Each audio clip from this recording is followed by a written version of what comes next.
Hmm.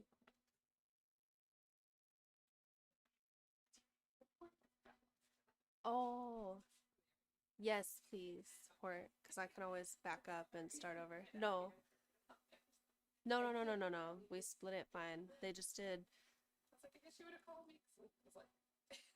They just go through the questions and some was just repeat. So it's kind of like, you let me know if I need to change anything or if it's clear. She was a tutor in Austin when I was a student. Long time ago. Yeah, small world.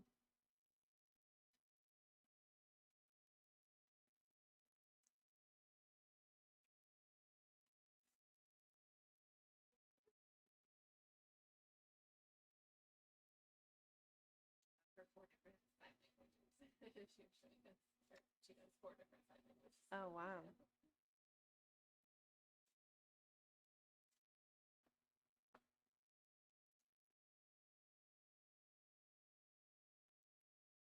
I was gonna get a quick drink of water.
Testing, testing.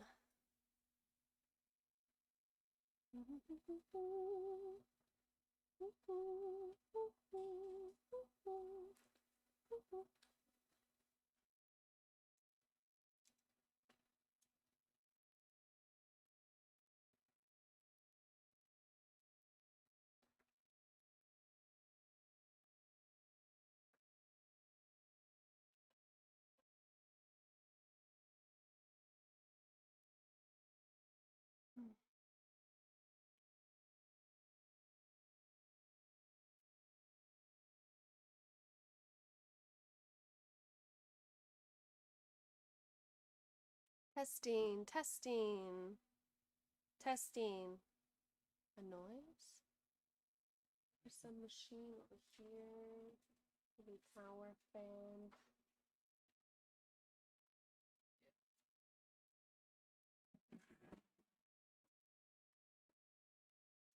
Mm.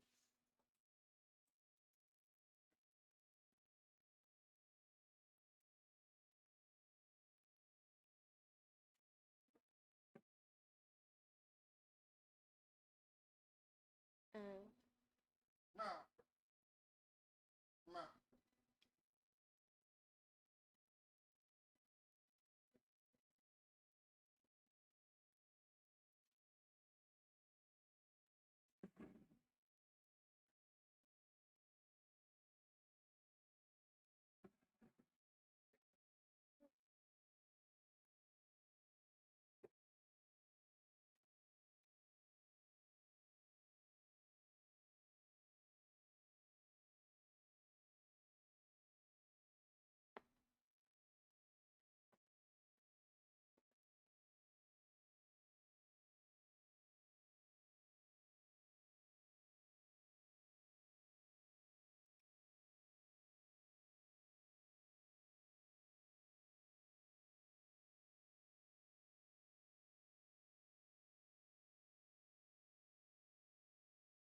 Ah,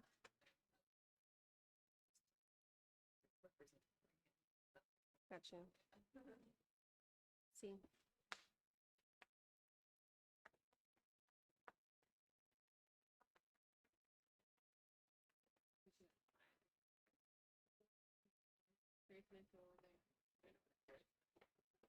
Okay.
Okay. Thank you for coming. Yeah, nice.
Hi, I'm Mickey Smith, and I work as a language mentor, which means that I work with students, children, adults, and their language, sign language, any sign language, as there are many different signed languages.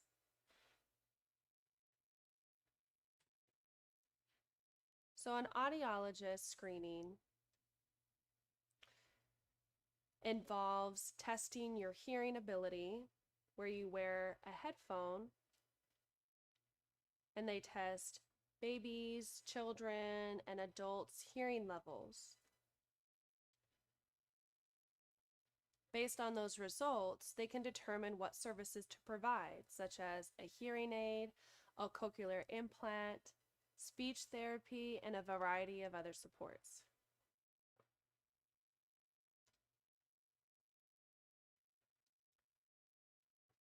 Does testing harm your baby? Well, they have a meter for volume. If it's too high or too loud, it could.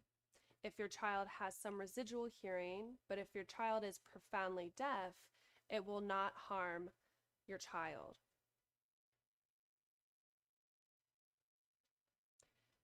And a hearing test will show the level of hearing that you have in babies, children, and adults.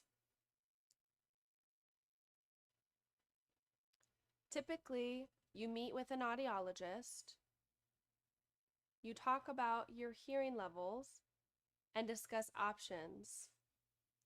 If you're interested in wanting to hear by using a hearing aid, or if you don't want a hearing aid, it really just depends on your preference, as there's a variety of options like a cochlear implant. Next.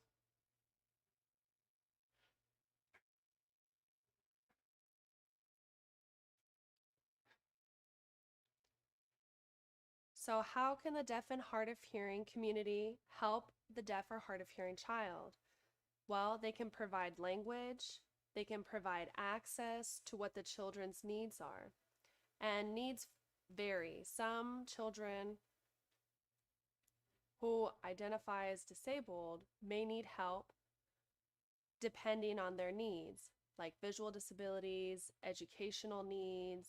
Some children don't need support, others need more support. Some of them need more sign support, others need speech language support.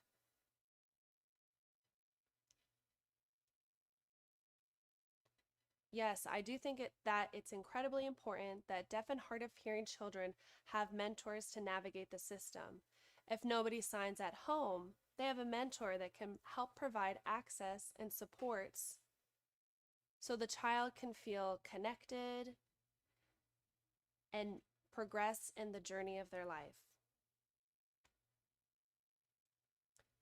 In my experience growing up, I had a lot of access to sign language because I come from a deaf family that was able to teach me the language that I needed to know. And I know 4 different sign languages. My parents, who are deaf, attended a school for the deaf, which helped in my education and my life. They acted as mentors and supports for me.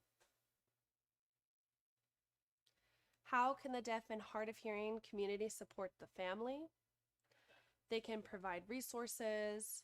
You can look online. There's also deaf schools. There are some mainstream schools that provide programs for families to learn how to provide access for their deaf or hard of hearing children. What's my favorite thing about the deaf and hard of hearing community? Sign language. Without sign language, I wouldn't be able to receive or give messages or communicate within a group. In sign language, we can stand in a circle and exchange language and communicate. It creates a safe space of understanding.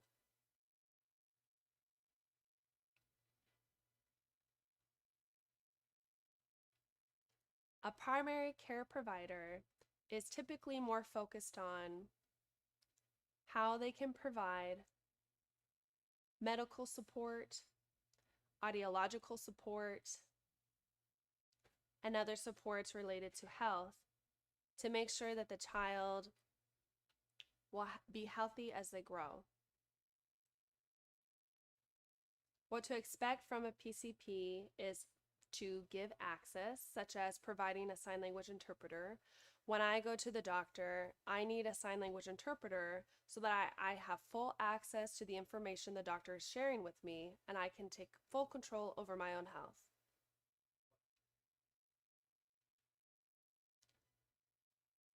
Specialist support such as,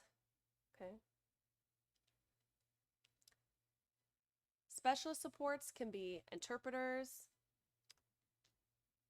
ASL tutors, speech pathologists. It really just depends on the family. Some families want their children to be able to speak, so they take them to speech therapy. Other families choose differently. Some families choose to learn ASL, so they include an ASL support to be able to communicate with themselves and other deaf people.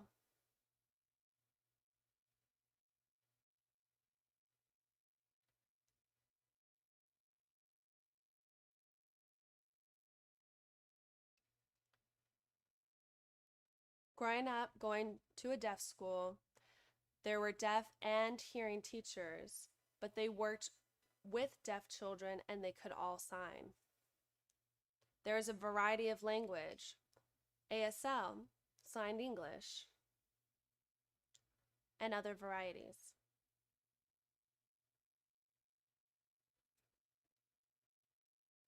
I've met many different specialists over the years, such as ASL tutors, speech therapists, which I have some experience with myself. I've worked, and now I'm working as a language mentor with hearing students, deaf students, and adults to improve their language skills in signing. Some of them are wanting to become interpreters professionally. Some of them want to become teachers for the deaf.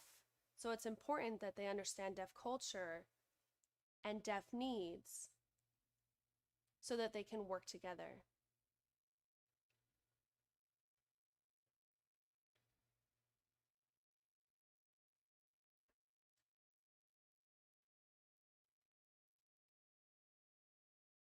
How was that?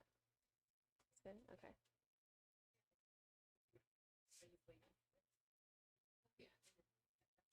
Yeah, yeah.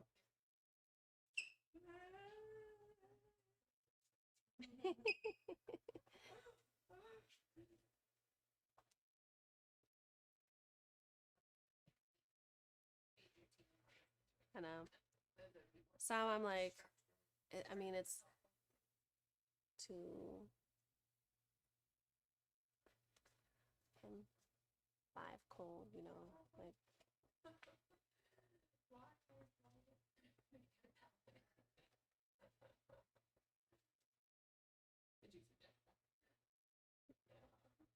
But I might. Right. And they're switching back between questions. So it's like, not like.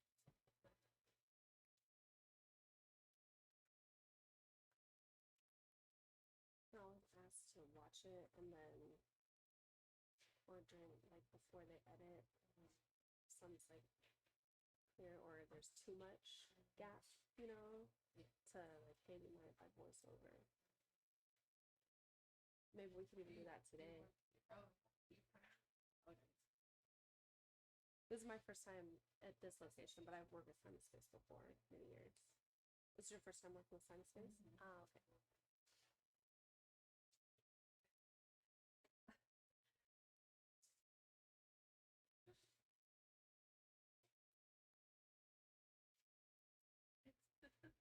Yeah. Well, we're done. Okay. Also like that one. Okay.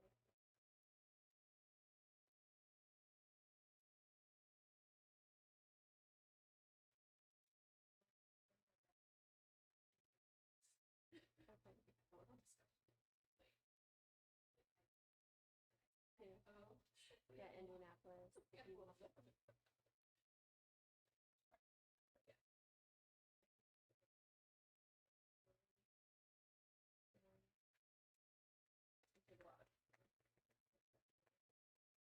And then the other two ladies will also be talking right on signing.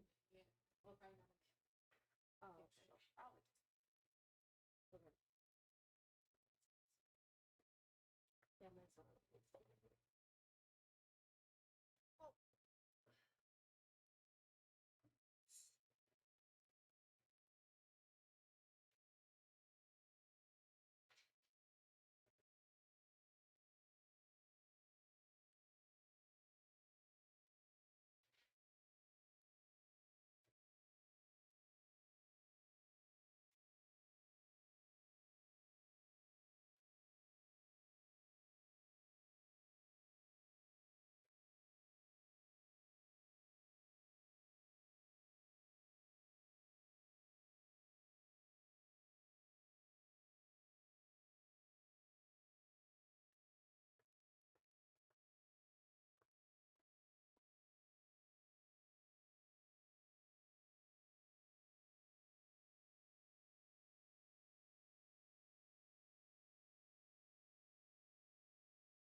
Hi everyone, we're having fun.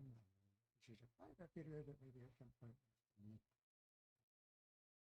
we've invited sounds and voices to our studio to use the video about their mission to support town with deaf kids. We have a lot of interviews to get through today. Really excited to use this the first time in a long time for a partnership.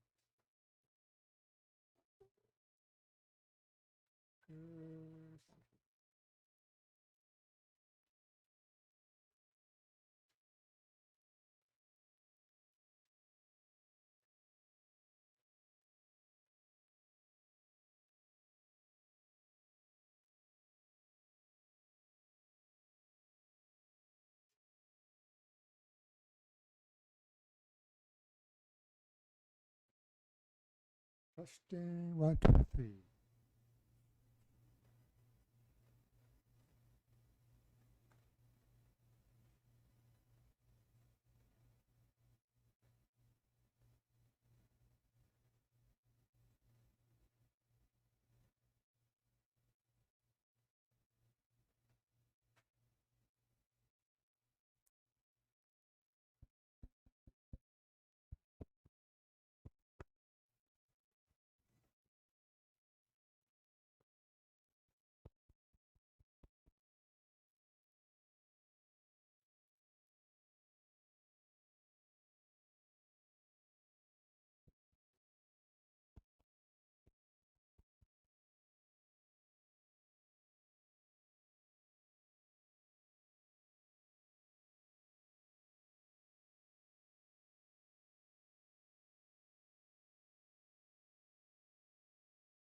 Ooga booga, ooga booga, ooga booga, ooga booga, ooga booga, ooga booga. Are we okay? Testing? Testing? Testing?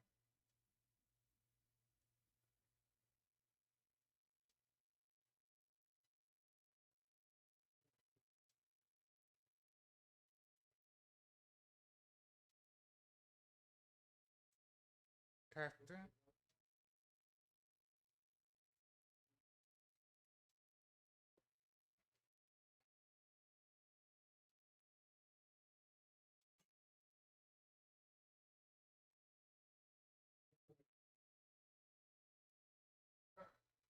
Testing? Testing? Testing? Testing? Testing? Testing? Testing? Testing? Testing? Testing? Tesla? Tesla? Tesla?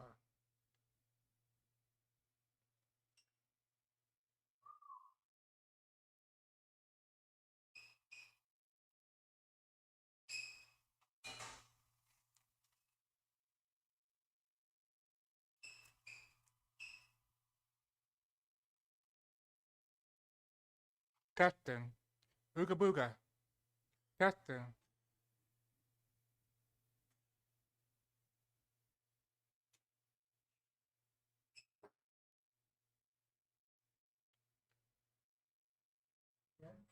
Testing, ooga booga, testing, ooga booga, testing, ooga booga, testing, ooga booga,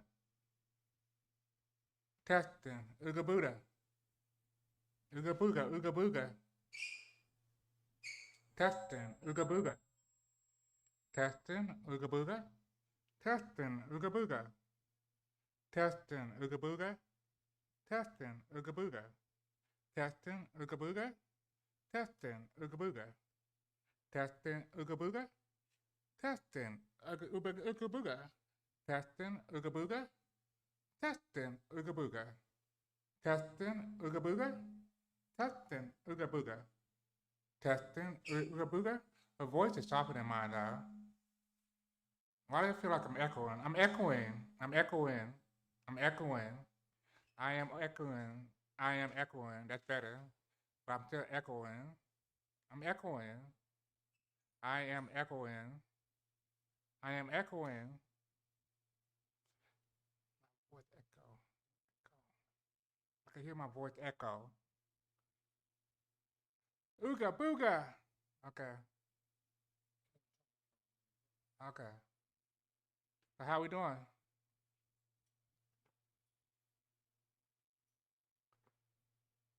Testing, ooga booga. Testing, ooga booga.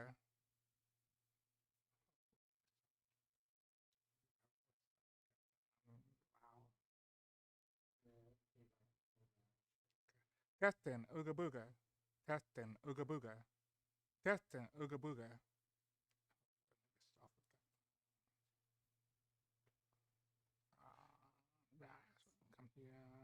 Come here, sound check.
How can I connect?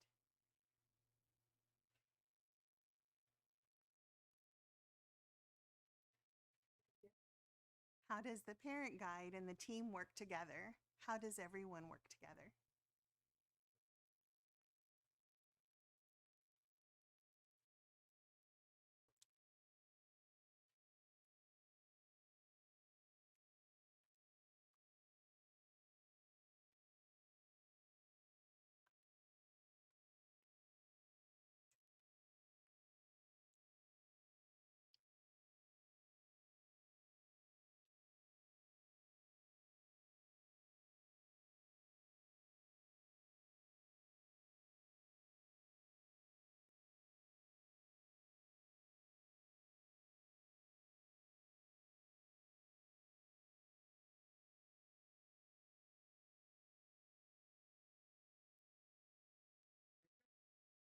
Yes.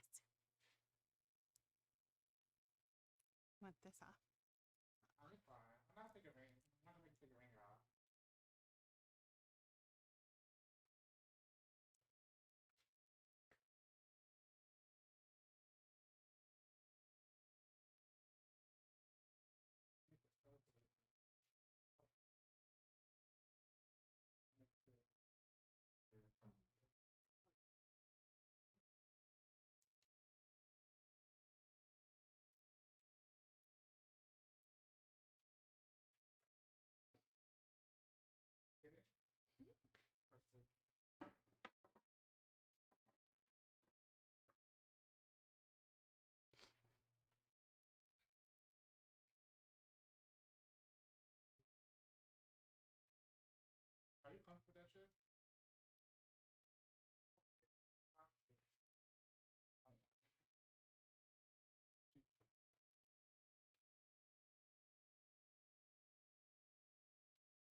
My name is Trish Orr, and I'm a teacher for the deaf and hard of hearing, and I work with Regional Inclusive Services. And we serve children ages birth through 21 years of age. We work as regions around the state that serve children in each of those geographical areas. We provide self-advocacy and teach sign language with those families, and we work with the other professionals that will be working with a child or a baby after they have been diagnosed with a hearing loss. We provide the connections with the other agencies that will be serving the family and the child. And we bring that in with through sign language, communication modes, audiology, really make those connections for the family. And so that's who we are. We are with the entire state and serve all of the families as needed. So we work with that early interventionist and make sure that your baby has the supports they need related to their hearing.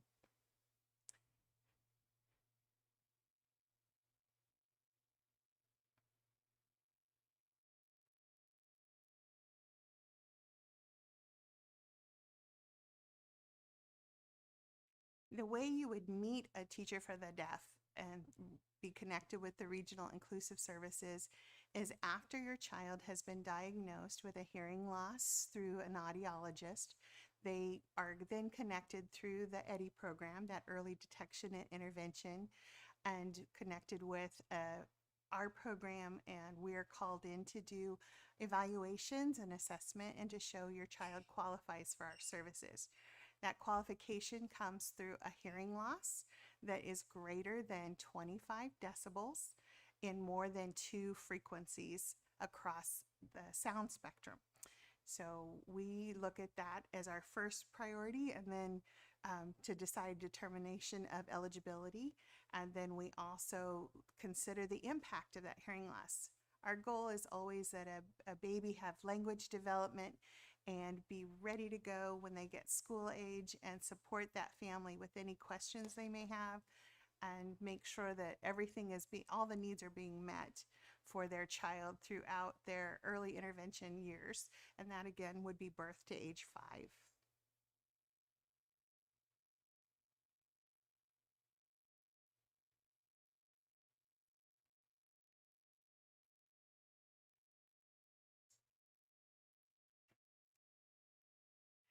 So the first time you would meet a teacher for the deaf or hard of hearing and find out about our services would be at the intake meeting with your early intervention program.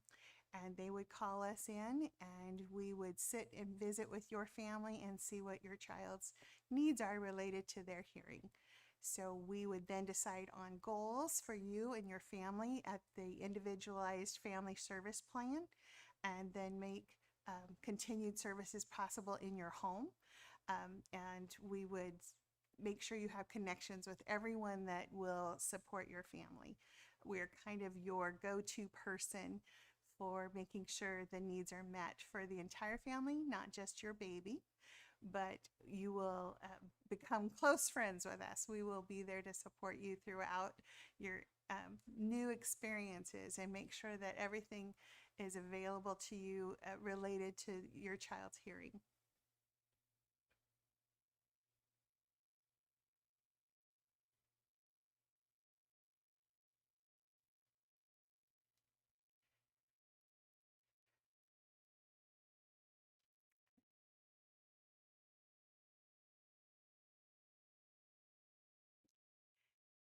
So when we talk about testing for babies and we talk about if it will hurt them, it does not. Most of the time, the baby is going to experience an ABR, they call it, an auditory brainstem hearing test. And the baby's usually asleep, and they're sleeping naturally in their mama's arms, and they're in the audiologist's office. That's the ideal way for that to happen. And it allows for us to test their hearing without them having to be responsible for responses. They get to just lay there and sleep, and we get to test their hearing. So that's one of the ways that we will take care of diagnostics for your baby to see if they qualify for our services or need them. And so that will happen, and it's not painful whatsoever. The hearing test will reveal if they have a hearing loss and what that will look like. And based on that hearing test is whether you will be referred for early intervention services related to their hearing. And that's when I would come into the picture for you, or one of our team members across the state from the Regional Inclusive Services. And so that's what we offer after the testing. So we do a medical test. We get medical screening and eligibility forms from your primary care physician to show that the hearing loss is not medically treatable.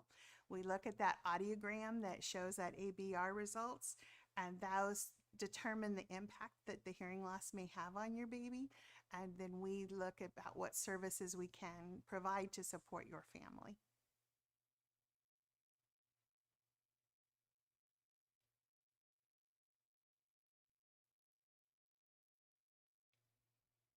What is a guide by your side?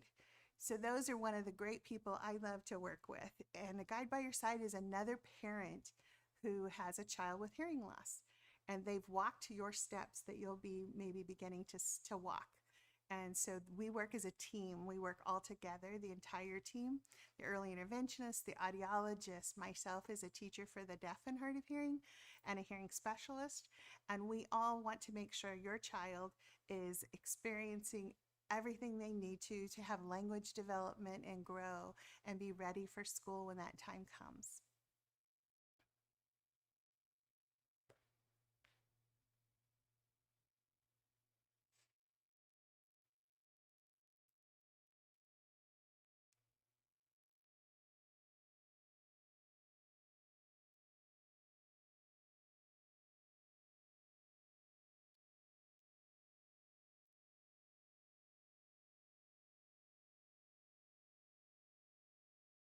So as a part of the deaf community, I love reaching out to them. So they are our partners in supporting a family and allowing you to have access to the deaf community. So my role is to make sure you get information about those events, information about how to reach out and contact someone in that community to make sure that your child has much exposure and your family does to this beautiful community that can support your family throughout his entire life, not just his early years. And so that you can ask those questions and meet these wonderful, successful individuals and realize that when you've just had this new diagnosis, it can feel scary and unknown, but you can meet someone who's, you're going to see that they're doing fabulous, and your child has all that potential to do that as well. So that's how I see the deaf community coming into play when your baby is just a baby, is for the family to have that chance to get to know other people that they may have never had the opportunity to meet before. So that's where I bring in to the team as the teacher for the deaf, connections. I want to bring those connections so you start knowing about the deaf community and how they can support your child's education.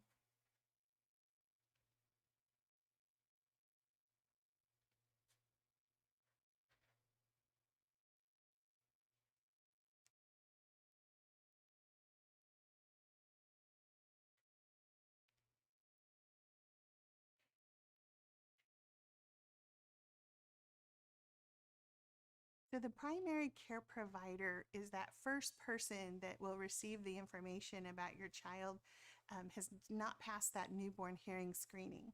So where I work with the primary care physician is I'm asking for a medical statement that says that hearing loss is not medically treated. And that typically means, could it be tubes in their ear? Could it be something else like that? Other amplification devices are not a cure, so the child still has a hearing loss. So we look to that primary care physician to tell us in that medical statement that it is not a treatable condition. That's part of being eligible for our services. What you can expect from your primary care physician is after they have received those test results, that they're going to make those referrals to all the right people. They're going to make that referral to the audiologist, to an ENT, which is that ear, nose, and throat doctor, the otolaryngologist. and we're going to ask them to make sure we're checking as a team with everyone, and that everyone has been notified that your child did not pass the newborn hearing screening, because we don't want time to pass. We want to start working with your family as soon as possible. Our ultimate goal is that a child is identified before 3 months of age, that they are receiving services or have amplification by 6 months, and we are working with your family by the child being no more than 9 months of age. That's that ultimate national goal, is that we are in there and working quickly with all of you, so there are no language delays. And that all starts with your primary care physician providing us with that information, so we can come alongside your family and work with you.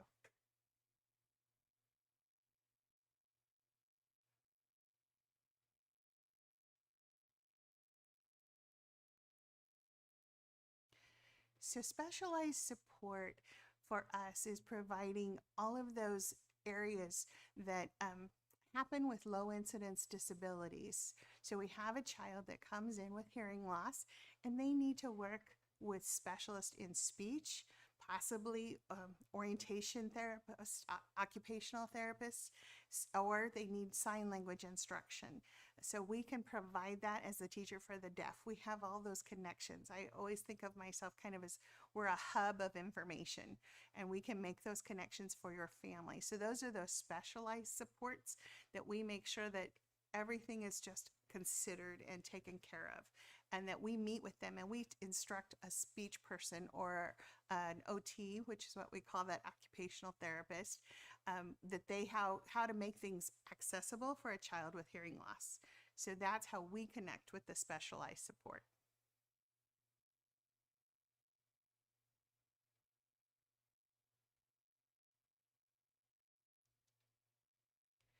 So a teacher for the deaf is a person who has knowledge and skill and training in deaf education. So we work alongside with all of the individualized family service plan, the IFSP team, and we can work on vocabulary, language development, direct instruction. We come in and talk about placement. We give orientations to teachers and staff wherever your child is, and we come into your home and we work with you, and we make sure your questions are answered and that you are comfortable with how language is being developed with your child. So we are there to kind of prevent delays. We don't want delays to occur. We want that child to be ready to go with school when the time comes. But we don't leave you when they start kindergarten. We stay with your family till they're 21, often the child is.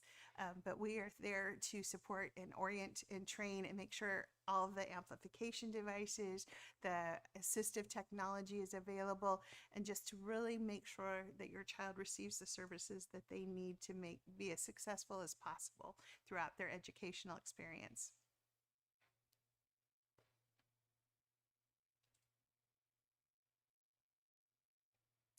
So the specialist you might meet and might be contacting you after your child has been diagnosed with a hearing loss are the sign language instructor, or someone who's going to share and mentor you with sign language, someone who's going to work with you with auditory habilitation. It's the speech and language person, and the teacher for the deaf will be a big part of all of those pieces. The occupational therapist may or may not be a person on your child's team. The speech pathologist will definitely be part of your team if we're working on speech as part of their language development. And those are just some of the people that can come into play. If your child has more challenges or other things that are going on, we have consultants for our visually impaired, for our deaf blind. Whatever the needs are, the person from the Regional Inclusive Services is that person who will make all those connections with all the right people for you.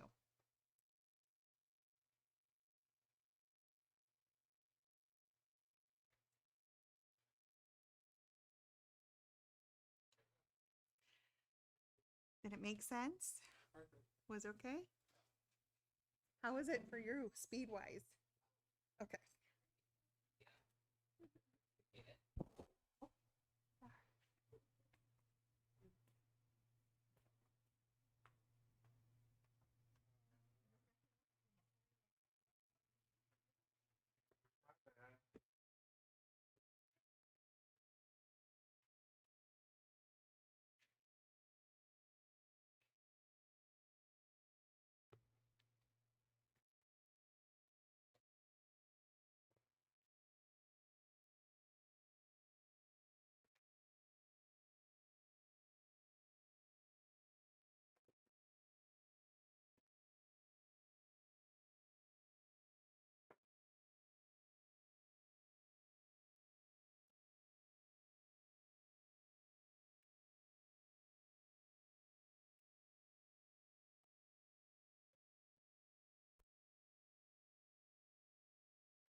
Ready?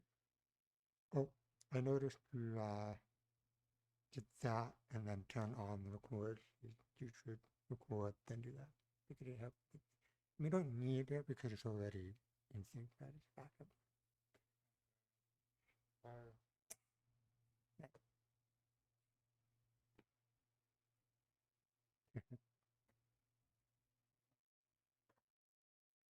Ready?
We have all the questions there.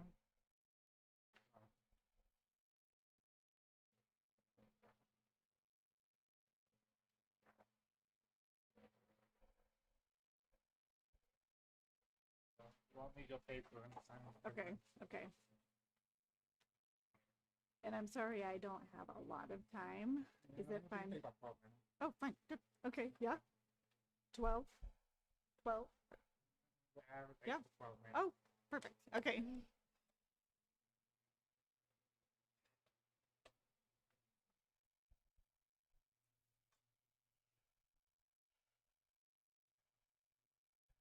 We're just making sure your shirt don't bleed. Okay. Is white okay or is it not great? Is white shirt Yeah, okay? but reflection goes into your shirt. Okay. And it makes your shirt become green. You take it there. Oh, okay. Yeah, that'd be good. Okay, That will take a few minutes. sure.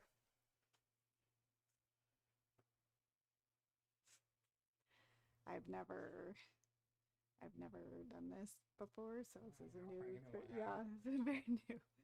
Fine, awkward, but not Yeah. bad. Okay, okay. So do I look there, like talking there? Okay.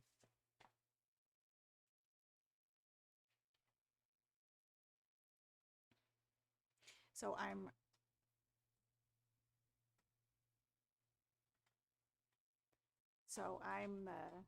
the early intervention teacher. So would we start with the early intervention questions or would we all? Okay. If you can't, it doesn't matter, just reject it. We'll Okay. reject it. Okay. And then is the screen gonna be me and the interpreter both? Yeah. Perfectly double in. Yep. Okay.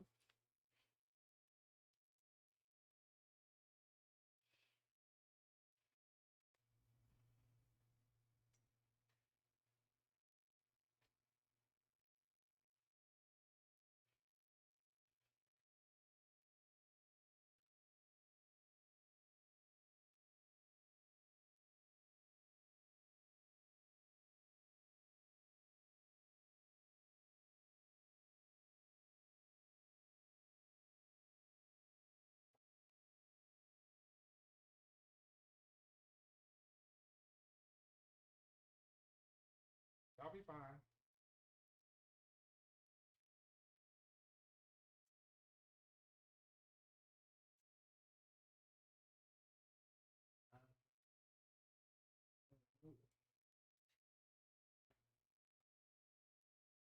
You get here, drop the green. Okay.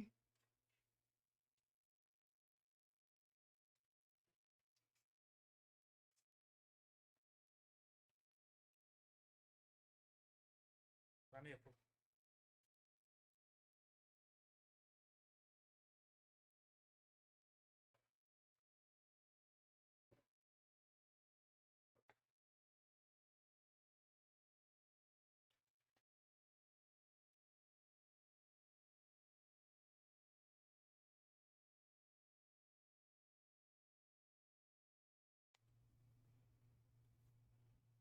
I'll be fine. I can do that.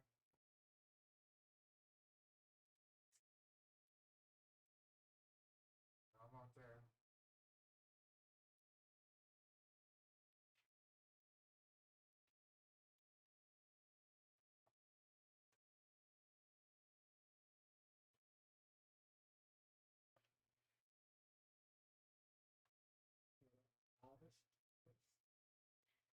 You want me to talk? I think your normal voice, but we want to Yeah. test your voice. Oh, yes. Hi, my name is Diana Kincaid.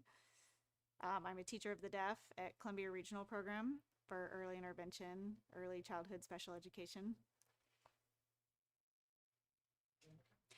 My name is Diana Kincaid. I'm a teacher of the deaf and hard of hearing with Columbia Regional Program in Portland.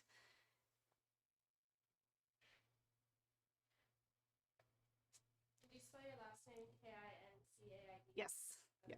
Yes.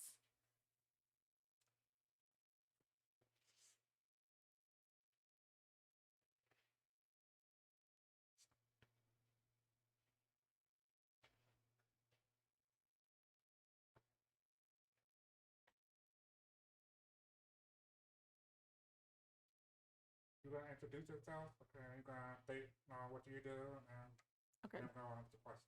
Then I just start on the first question, just answer the first Uh, question, or do you first ask me? introduce yourself, Oh, yeah. Uh-huh. And when you finish satisfying what about you, Yeah. then start the first question. Okay. Okay. That's all. Okay. When I scroll through, you read each question as I scroll. I read the question. Yeah. I say it. Okay. Okay.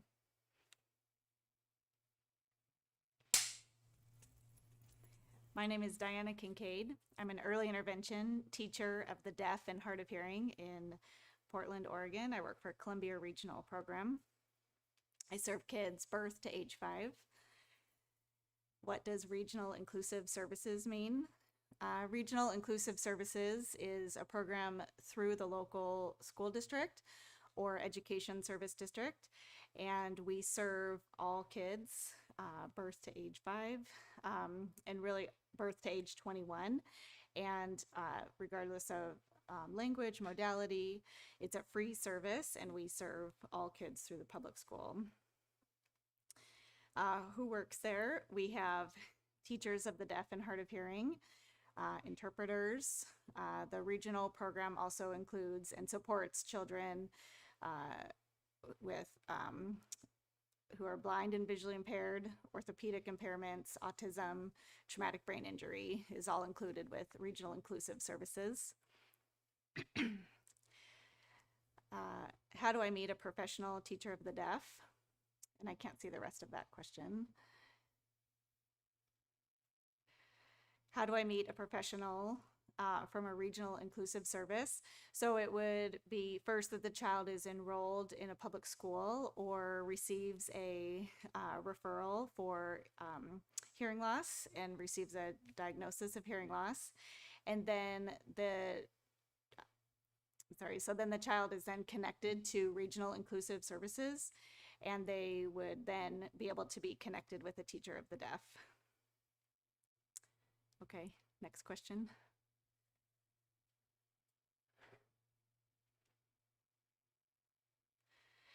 So audiology, what is an audiology screening? So that would be usually at birth or in the first few days that a child is born, they receive a newborn hearing screening and either receive a, sorry, my throat is, can I pause for a second?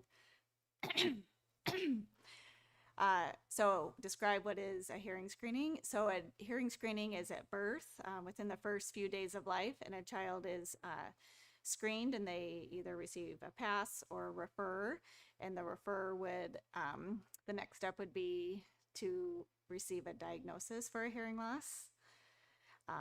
Diagnostics would mean that a child would be identified with a hearing loss. Okay, next question. Will testing my baby's hearing hurt them? I had my baby's hearing was tested as soon as she was born, and she slept the whole time. It didn't hurt her at all. What will the hearing test reveal? The hearing test will reveal your child's hearing thresholds if they have a hearing loss. Those are not my main questions to answer. Okay, I'm sorry. All right, what do I have to do after a hearing test?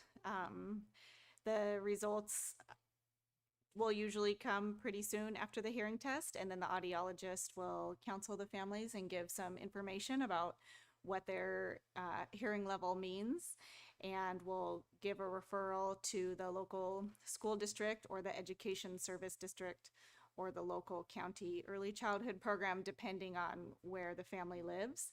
And also will give a referral to the EDI program, Early Hearing Detection and Intervention, to have a guide by your side contact the family.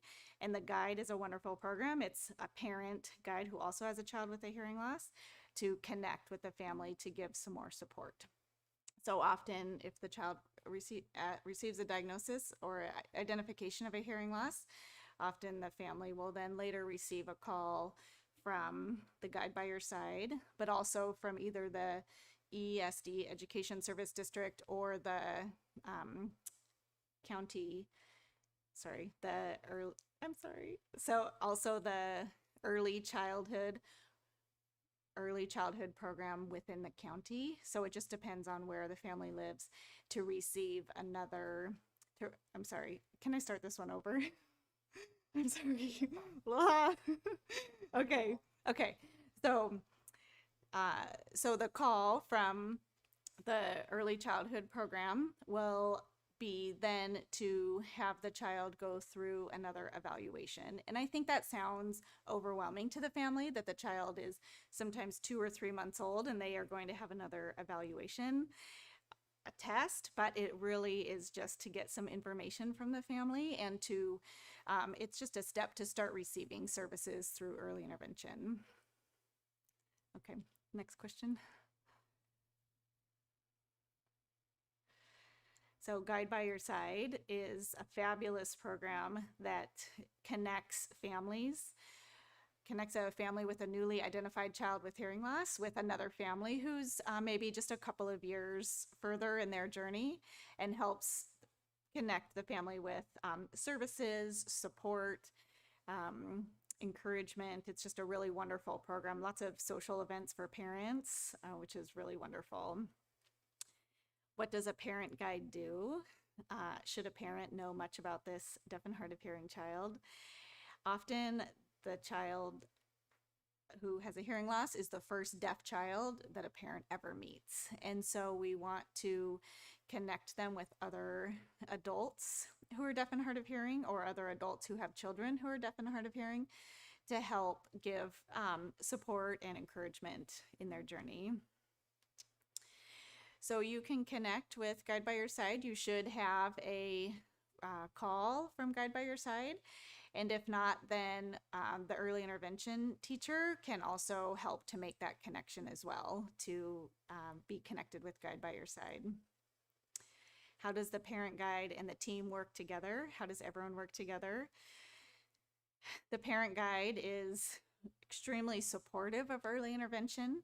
So we really work to help the parent have the services that they need, and Guide by Your Side is very helpful with that. We always want to make sure that a family has connection to early intervention for the support. And then also it's helpful for a parent to have some additional, there's things that as a teacher, I can't always provide information about. And so I think information coming from another parent is always valuable.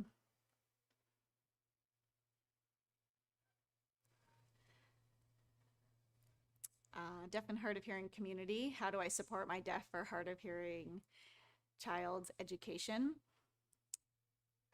I think that community is so important. So I think that a family always has their community that they're already in with work, school, neighborhood, but it's so enriching to also have connection to the deaf community as well, to have other friends, that have the same hearing aids or cochlear implants, to have kids that are the same age who both sign. I think it's really important and really, really helpful for kids. I find it really helpful even for things like an older sibling to see another family that has kids with hearing loss. I think it's really helpful for the family. Does my deaf or hard of hearing child need a deaf or hard of hearing mentor? I think that's wonderful for all families to have a deaf or hard of hearing mentor.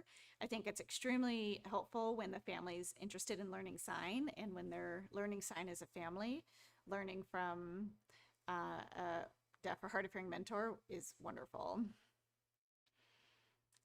Tell us a little about your upbringing. I first learned sign from my grandfather's brother. He was deaf and he grew up at the Oklahoma School for the Deaf. And I saw my grandfather sign to him and say, I love you. And that's the only thing that he could sign. And I learned to sign from my uncle, Buddy, because nobody else in the family could sign with him and communicate with him. And so I felt like I wanted to help. I wanted to be able to communicate with him on my own, and I wanted to help encourage families to always make sure that they can communicate with their child. How can the deaf and hard of hearing community support a family with a deaf or hard of hearing child? I think that what I always hope for the most is that everyone's included, everyone's welcome, and that we always acknowledge that everyone is on a different place in their journey of learning to sign or using listening and spoken language. And we want to support all people and acknowledge the effort and the steps that each family is taking individually. What is your favorite thing about the deaf and hard of hearing community? I personally love sign language. I love to sign. I love communicating with people in sign language. And so it's enriching to me to have friends in a larger community who sign.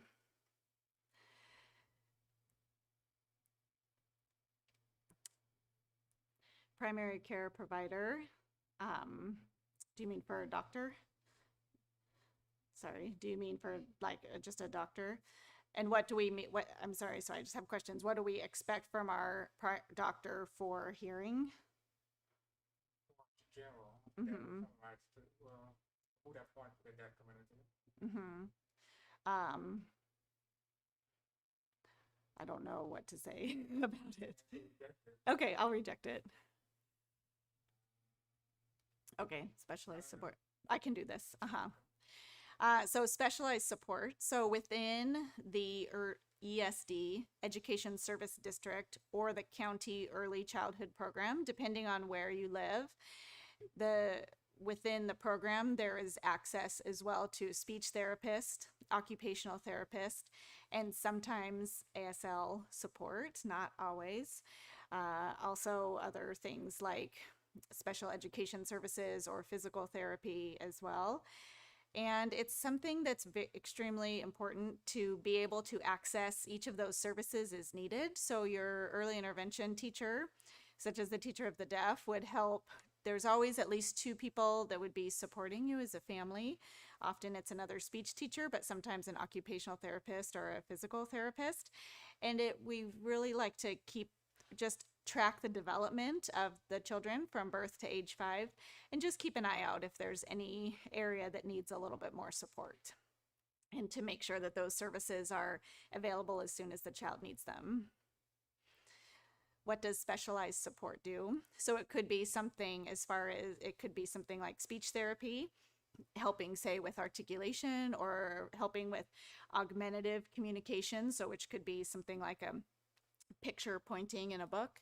It could be something like occupational therapy, helping children learn with their hands or with writing. Physical therapy, things like walking, learning to walk, or giving support for learning to crawl, things like that. It's really helpful to have the support from the whole team to support your child's development. What is a teacher of the deaf? So a teacher of the deaf and hard of hearing is someone who is, I don't know, and that's my job. Teacher of the deaf is somebody who will focus on helping the child learn language. So it could be sign language, it could be listening and spoken language, it could be both. And many families choose both. In Oregon, we really encourage families to choose on their own, and families can choose the language and the modality that they prefer, and also change. They can choose both and change as needed. We don't ask a family to pick one and stick with it forever. Families can learn both and choose as needed. And so a teacher of the deaf will support the family in learning language. So in this role for early intervention, we work to get kids ready for kindergarten. So we start at birth to be ready for kindergarten, no matter where they choose to go for kindergarten. Who are the specialists that I might meet? ASL tutor, speech language pathologist, occupational, speech, physical, and other therapies. Absolutely. So many families will start and they will only meet, say, a teacher of the deaf and speech therapist. That is very common. Occupational therapy or physical therapy. It's just depending on the child's needs. Sometimes we might say the child is a little bit late walking and a physical therapist will come in just to give some support as needed. Or sometimes they'll be as needed. We like to give families the support that they need. Sorry, that was not clear. Okay. Yep. So we didn't do the early intervention part. That was the first part. At the very beginning, we didn't have it here, but it was on my paper about early intervention. Well, everything that was, let me check it. Okay.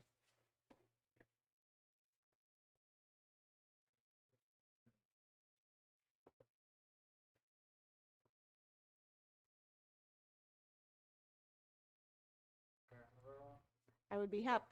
Okay. I'll just ask you the question. Yeah. But I'm going to be behind the camera because I want to make sure that you focus on the camera. Okay, I can do that. This was my favorite part, so I was excited for the early intervention part. Okay. Okay. Try to miss that. Okay. Okay.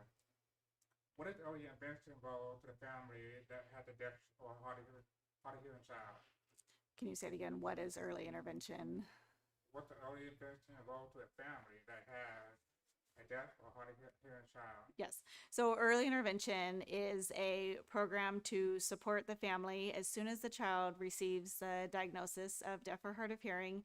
And we start really early. Maybe the child is 2 or 3 months old. And the role of the early interventionist is to give support to the family. So you as parents are the child's first and best teachers through their whole life. And so an early interventionist will come to the house to support you or through Zoom to support you as parents to learn to communicate with your child and learn to teach your child language. The child will always learn language from parents more than any other teacher or specialist or anybody else. So the role of the early interventionist is to support the family to communicate with their child. What does early intervention do with family and a child? So early intervention will help do things in the beginning, like go through the hearing aid kit.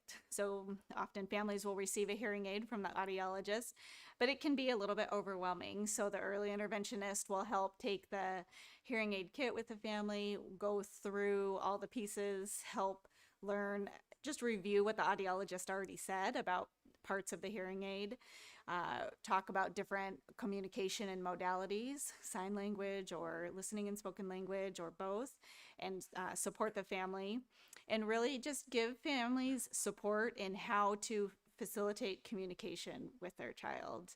And then strategies on things like keeping hearing aids on. Little babies like to pull their hearing aids off, so giving support and strategies for things like keeping hearing aids on. And then support through preschool. I, as an early interventionist, go to preschools and support the child in preschool. And it would be making sure that the child has full access to language and communication in the classroom. So either listening or through sign language in the classroom. How does early intervention help a family? So early intervention helps a family by encouraging the family in the strengths that they already have, and just really encouraging the family that they can teach their child and love their child and raise their child. The early interventionist just supports the family in their journey with hearing loss and with it. I want to say that again. So the early interventionist supports the family in their journey with their child who's deaf or hard of hearing. What does early intervention do? So early intervention helps support families, teach their child to listen and, I'm sorry, let me say it again. Okay. So early intervention supports families, I'm sorry. Okay. So early intervention supports families and encourages them in their role in their child's life. Parents are their first and most important teachers in their child's life. So an early interventionist is going to support the parents, give them strategies to work on throughout the day. As an early interventionist, I see the family at most for 1 hour a week, but a parent is with their child all day long. And so I want to give the parents support to do things to just to grow their child's language, whether it's sign language or listening and spoken language, and to give them support to help their children learn. Okay. How does a child benefit from EI? So a child benefits from early intervention. We do a couple of things that we really focus on is if a family chooses to have their children wear amplification, we encourage the families and give them lots of strategies and support to keep their hearing technology on. And that's always our first goal if a family chooses to use amplification. And also, we don't want language deprivation with a child. We don't want kids to go 1 or 2 or 3 years before they learn language. We want kids to start receiving language and learning language from birth. And so we support parents in facilitating and encouraging language with their kids. So it's things like read lots of books during the day or sing through the day, or strategies of looking face to face when you talk to your child, or just some different strategies to help encourage communication throughout the day to make sure the child has access to communication, whether sign language or spoken language. How do I get connected with early intervention? So families will connect with early intervention once the child receives a diagnosis of deaf or hard of hearing, and then the audiologist will send a referral to the local school district. And so that's either through the Education Service District or through the county early childhood program. And that will then start an evaluation, which is it is a quick evaluation, maybe mostly questions for the family, would then start services with a teacher of the deaf and hard of hearing who is an early interventionist. What does TOD do when they come to my house or meet with me on Zoom? Can I meet someone outside of my home? Yes, so as an early intervention teacher of the deaf and hard of hearing, I will either go historically into homes, but during COVID, we've done everything over Zoom, and now as the parents choose, if we can meet in the home or outside of the home. Sometimes we'll meet at a park, or over Zoom is great as well. And so the teacher of the deaf will give your family support in helping your child to learn language. We want to encourage sign language or listening and spoken language, or both, and we help support families in their journey with their child. Okay. Congratulations. Thank Yeah. you. You did really That was well. very hard. Okay, very hard. Thank you. Well, Thank you. Nice to meet you. Thank you. Thank you.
How does an early intervention specialist support a family?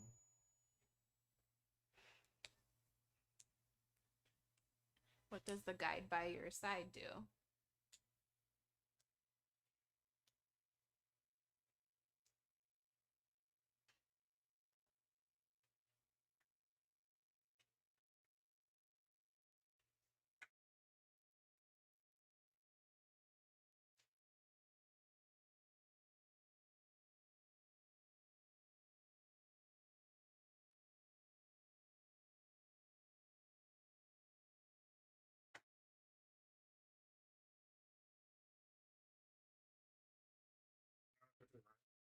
First, you say your name with the best. Then we will start reading. You read a question out loud. Then you pop your own question.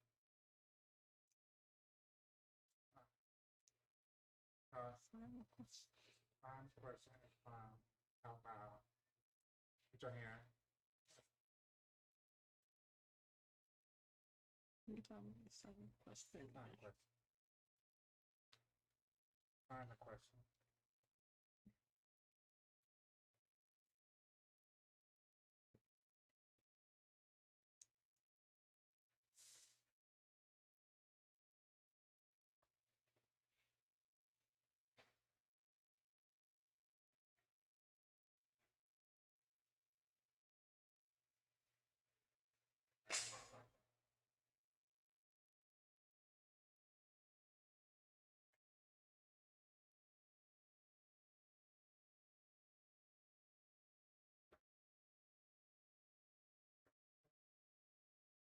Hi, my name is Janelle Smith, and I'm deaf. I'm a deaf mentor.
Ready?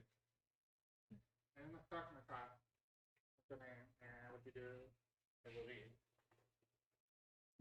Hi, my name is Janelle Smith. I'm a deaf mentor.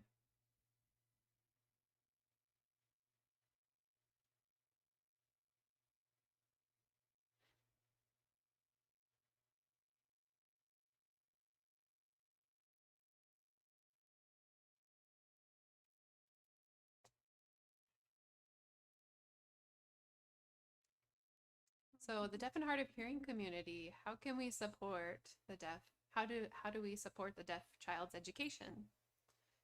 So as a mentor with a family, I teach ASL so they can support their child by communicating in sign language. Also, I support with lip reading and speaking and speech and all of the above. So whatever support they need, the mentor and the teacher is willing to give that.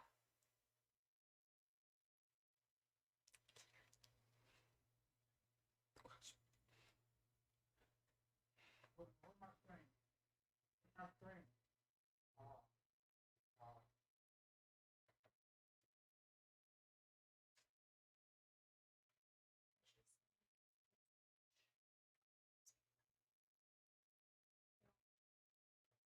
Why so small? Bigger?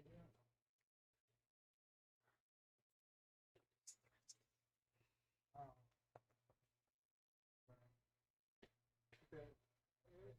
filter too loud.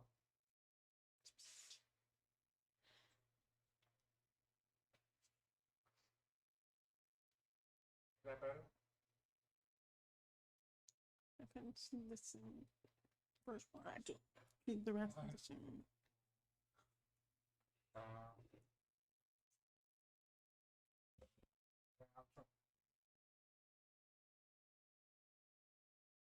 I'm I'll try my best to keep it on the top.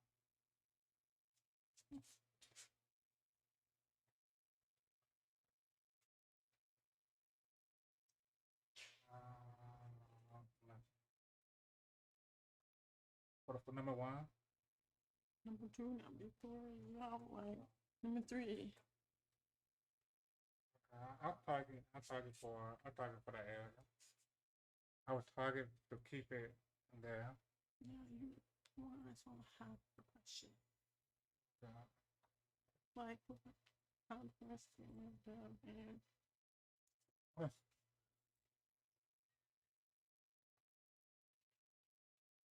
an angle there.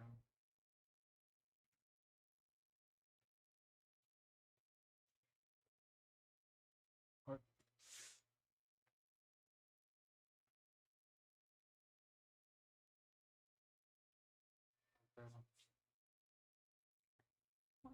four.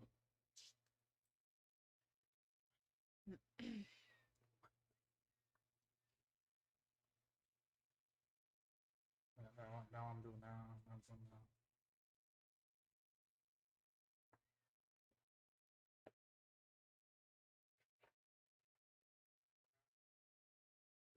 Go back to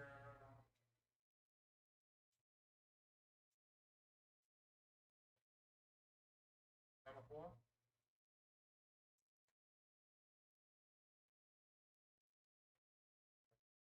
Right. I had it fine.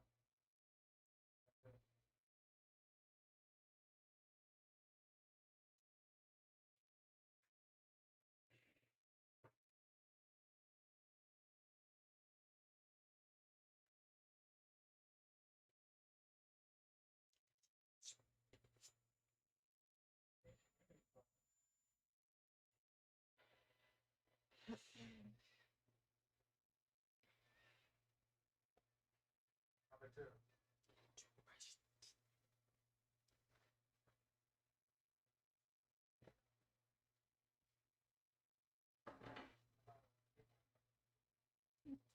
Okay, just get on the line, right? What is the second question? Number 2. Oh, okay. They moved it.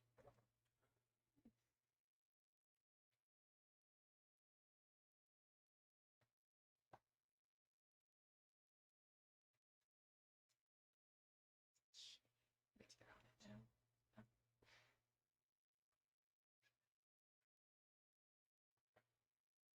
What do you see?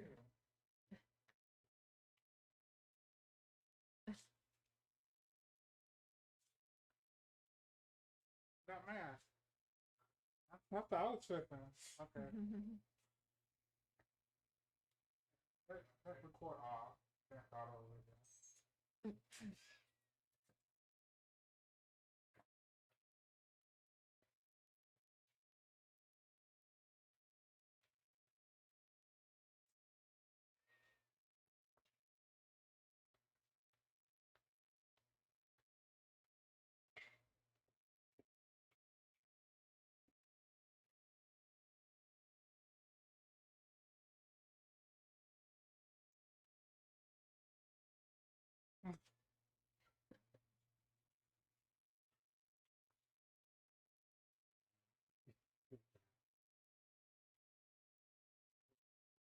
Be better.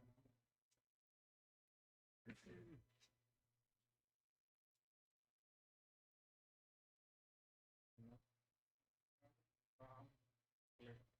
this sometime. That's what they are. Oh, good. You just have after every 1.5. half a person, half a person. Yeah, I have to do one more step. Oh, okay. Oh, it's who is it? Oh, Mickey. Oh, Right. okay. Oh, okay. Oh, was you? Just one step, man. Oh, that's right. The early intervention.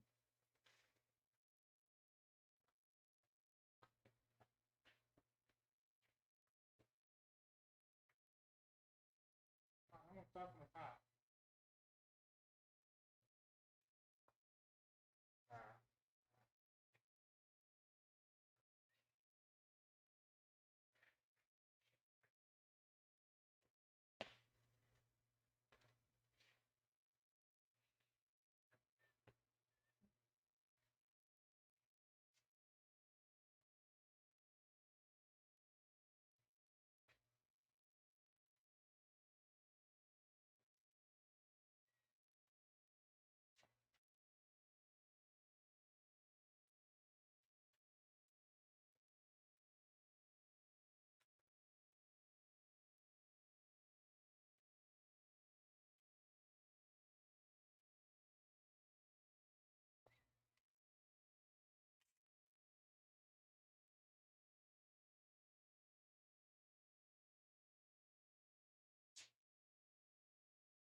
Hello, my name is Janelle Smith.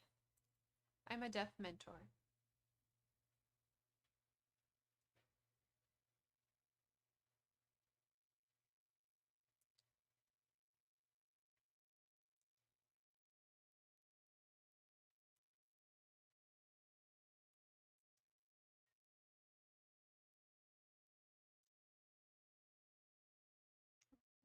So, how do I support my deaf and hard of hearing children's education?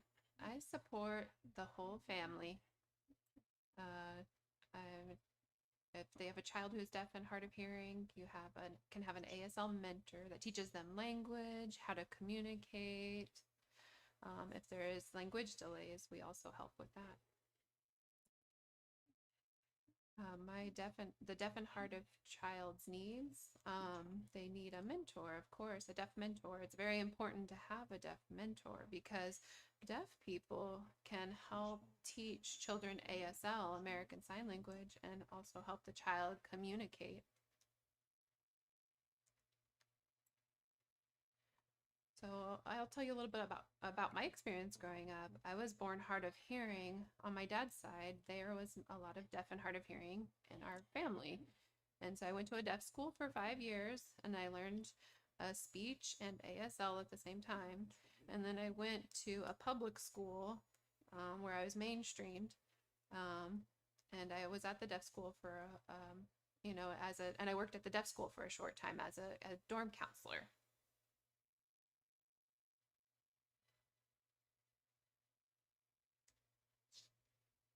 Okay.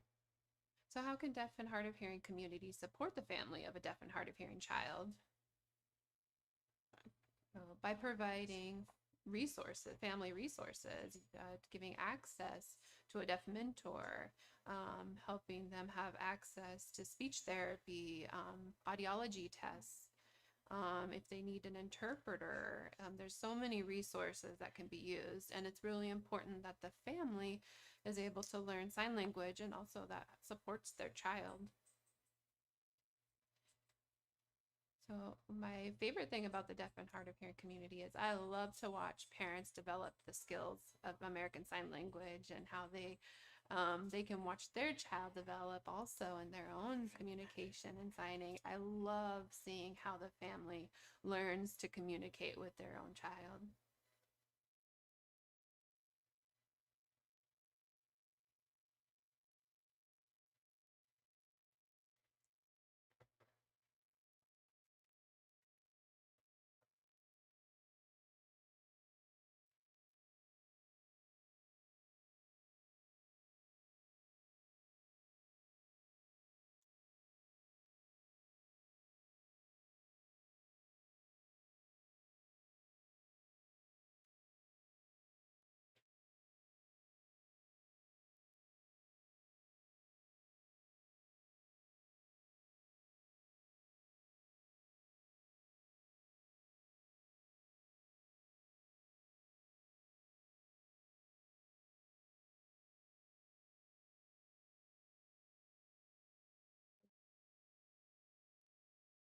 Okay. She said because, not black. Okay.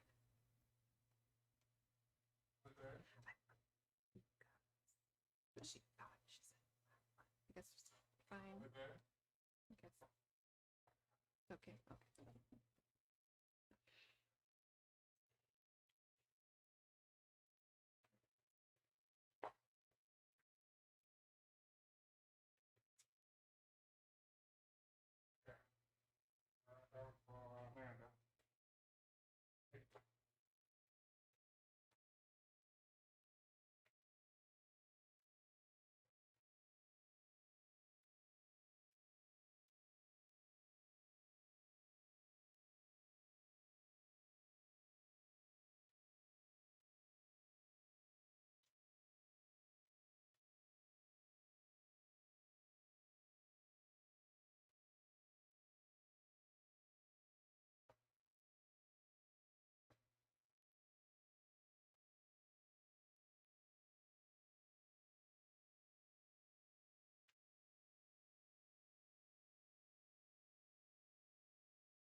value a person.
Early intervention is when a family finds out that their child has more needs. And so there is early intervention to avoid language deprivation and give them resources and supports so they better know how to raise their child, especially if it's a deaf child, to hearing parents.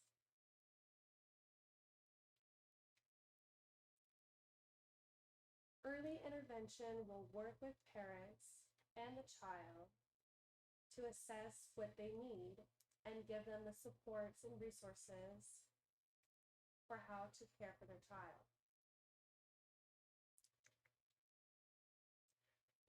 Early intervention will meet with parents to provide supports such as sign language classes, tutoring, one-on-one sessions, bringing in a deaf mentor to make sure that the parents are acquiring language and watching how they interact with their child. Early interventionists will provide supports, check-ins, documentation, and see how the child is progressing with their language and how the parents are acquiring sign language to ensure that there's complete communication and understanding to support the parents so they don't feel lost or confused.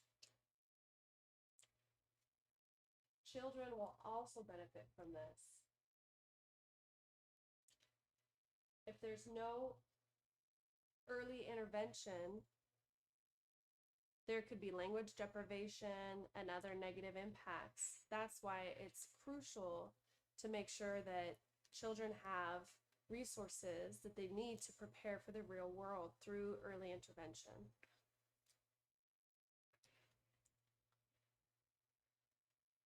Many schools will provide you with references to programs and resources within the deaf and hard of hearing community, such as deaf and hard of hearing centers that can provide early interventionists and mentors.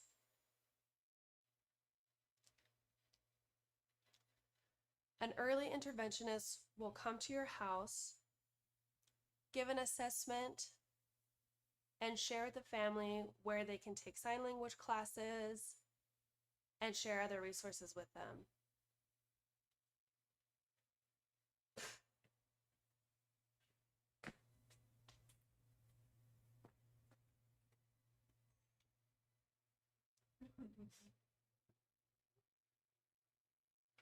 The next person speaking, so we'll be signing on camera.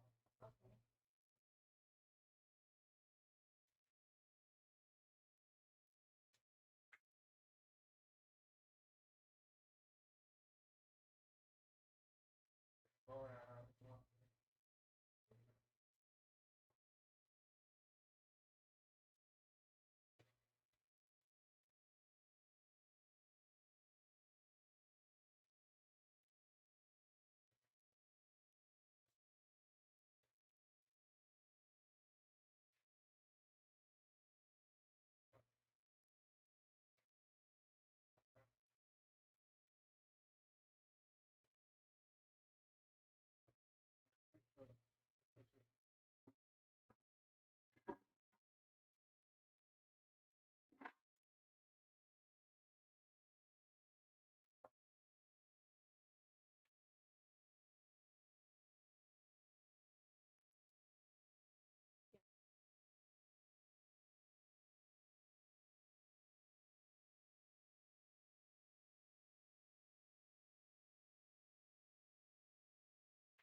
Okay. And her last name's spelled H-V-O-S-S. H-V-A-S-S. I left my phone in there, so I'll ask her when she comes in. Yeah, Hayes, H-O-S. No E.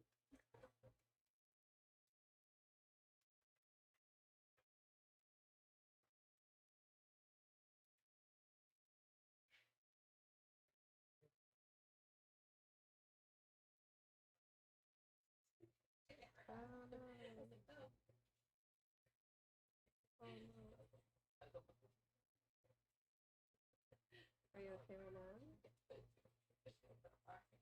Okay.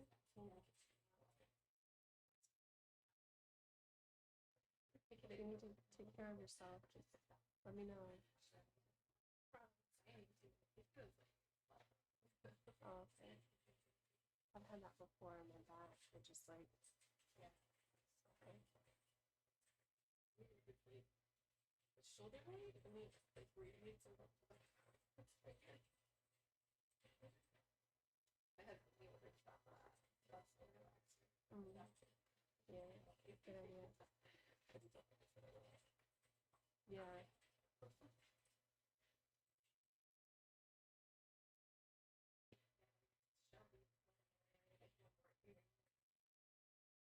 Okay.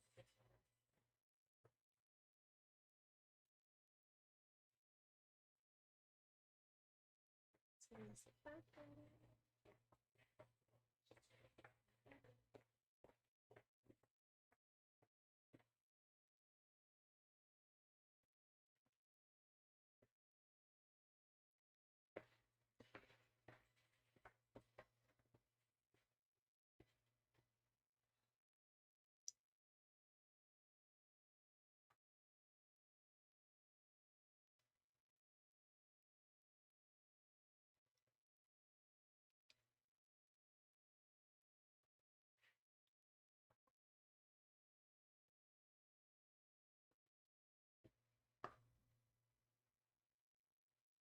I forgot to look at my teeth.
So you know what you do, you're gonna say your name, and then you'll read the teleprompter gonna be, Okay. I will pay attention to what you say, and I will go based on what you finish. You pray, Uh-huh. then I will go down. Oh, okay. And you know when to be judged. And I look where? Right there. And- basically one camera. There's a camera behind. Okay. Oh. Okay. And your last name is spelled H-V-A-S-S? Mhm. Okay.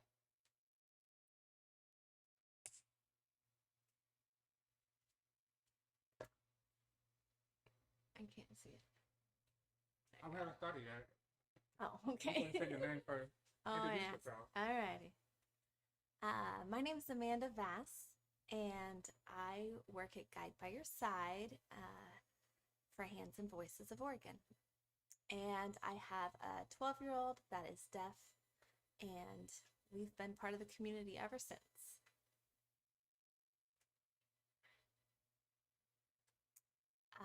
An early interventionist, their role in the family is to really be a teacher for your baby.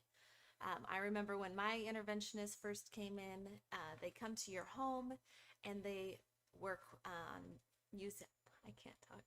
I have to try again. We do. Okay. Okay.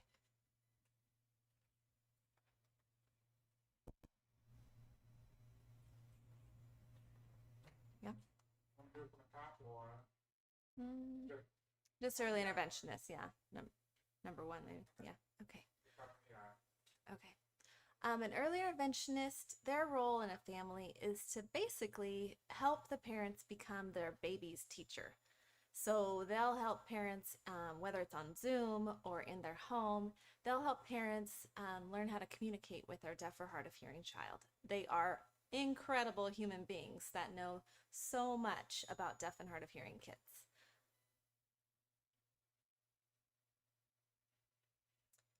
When a early interventionist comes into the home, their biggest role is just teaching the family how to communicate with their child. I remember my interventionist, she would walk around the house and show me where my child could see me or hear me and where they couldn't. And that had never occurred to me. Another thing that they do is they might teach a family sign language, or they might work on speech. It really depends on what the family wants, and they support the family in whatever goals they want to set for their child.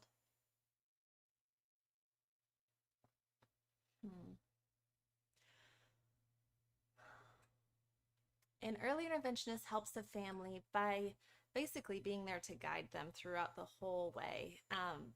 Many of us don't know how to raise a deaf or hard of hearing child. And so the fact that early interventionists can come in and support us as we go, and they're actual professionals that have degrees and education behind them in this, they're able to actually help us know what is going to give our child the best success. And so they support us in that.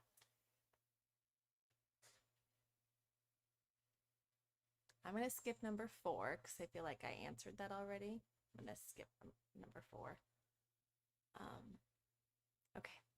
A child benefits from early intervention because teachers cannot always be there for babies. And so from birth to 3, it's really the parents or the caregivers that are there.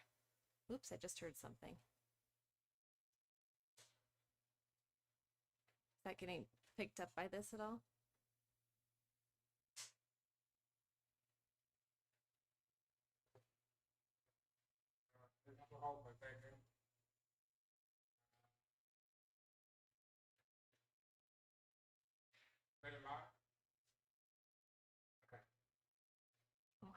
We're doing number 5 again. Number 5, okay. Yeah. All right.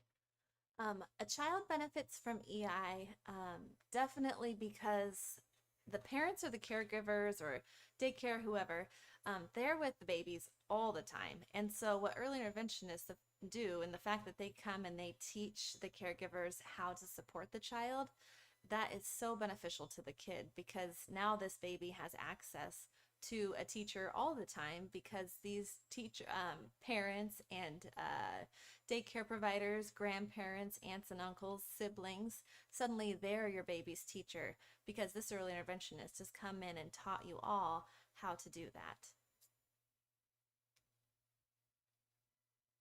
Okay.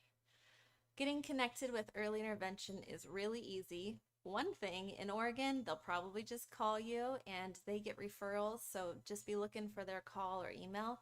Also, another way is to look for your closest ESD, your,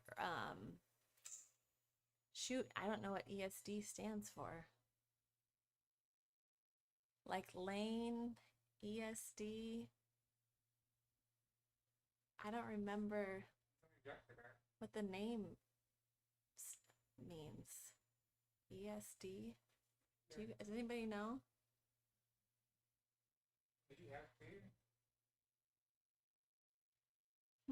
Yeah, ESD for education. I can't remember. Fine.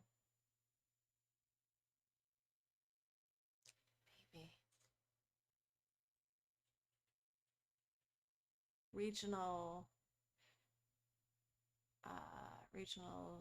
inclusive, regional service, regional.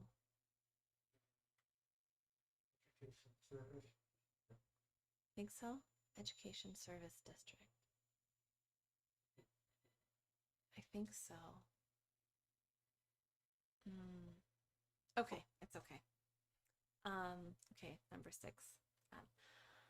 The way to get connected with your early intervention is simply by picking up the phone when they call. They're going to get a referral. and then they will call your family if your child is deaf or hard of hearing. Another way, if you're really eager to get a hold of them, is just to look up your regional inclusive services that are nearby you. And there are many districts throughout Oregon, and they'll be able to help you.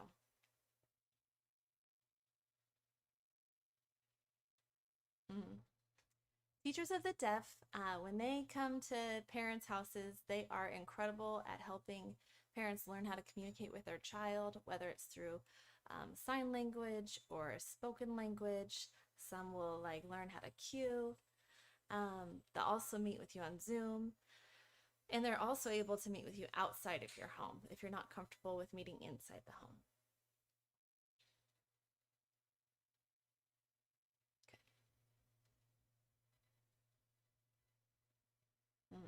Okay.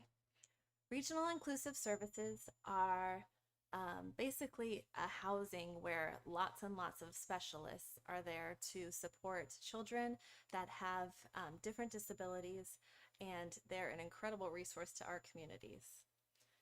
The kind of professionals that you can find there are teachers of the deaf, speech therapists, occupational therapists, physical therapists, you name it. There's a lot of different supports there.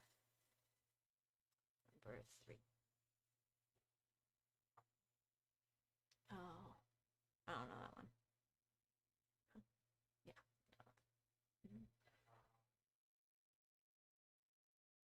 Okay. When a baby gets a newborn hearing screening done, or even older kids, when they get a screening done, it's just to see if the child has any sort of different hearing level. And so if they find that the child does have a different hearing level, it is time to go get a little bit more testing done to see what that might mean.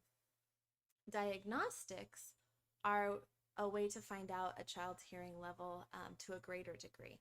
And so they're able to check on both left and right ears to see what sort of hearing level is there. And it's very useful information for being able to get supports for a kiddo.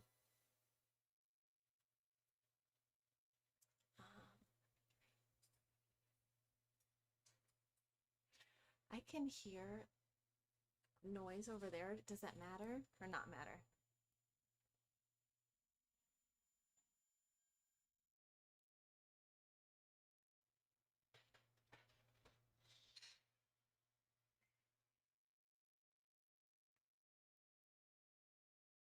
Maybe it doesn't matter if this is right here.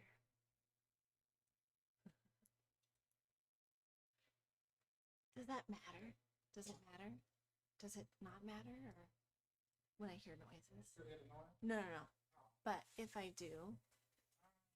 You let me know, then we'll Okay. decide the noise. Okay. I'm a little worried because the door was open before, like We different did times. that. Oh, okay. Sometimes I can feel some noise now. Well, Oh, okay. yeah. Okay. All right. Trying to kill not to make much noise.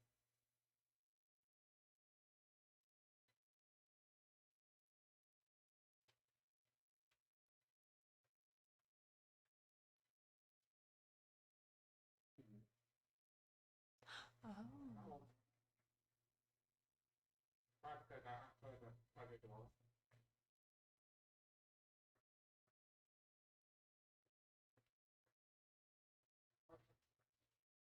It's open.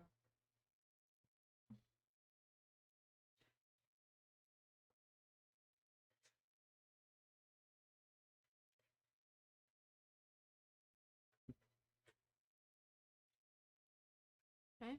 Okay. Hearing tests and screenings do not hurt babies at all. They're just tiny little earbuds that might go in their ears to check on the sound levels. And I remember with my kids, my first kid, he passed his newborn hearing screening and he's a hearing child. My second kid did not pass, and I was told that that was probably okay and he could probably hear. So I didn't go back to an audiologist for 6 months until I realized that my son was severe to profoundly deaf. So that would have been good to check in. My third kid, he didn't pass his newborn hearing screening either, but I knew to go back in and get tested, and that kiddo actually has typical hearing. So you just never really know. It's very good to check in if your child does not pass their newborn hearing screening, to go in and get further diagnostics done, but it's just an initial step. And so then with diagnostics, it's so helpful to actually see what your child can hear so that you can provide them with the supports necessary. And there are so many supports. After the hearing test, your audiologist will speak with you about ways that you might be able to give your child some technology that would help them to hear their surroundings. Maybe sign language is a good option. You just never know until you get in there, but whatever it looks like, there's so many ways to communicate with your child.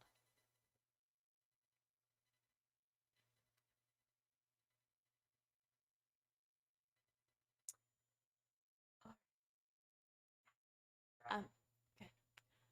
Guide by Your Side is a program of Hands and Voices of Oregon. And really, it's nationwide. There's a parts around the whole world, actually, that has Hands and Voices. But here in Oregon, we have a program called Guide by Your Side. And it is full of parents that are trained in order to support other parents. I keep hearing a ringing. Does that matter? Keep hearing like a high pitch, like feedback. Let me get my pen.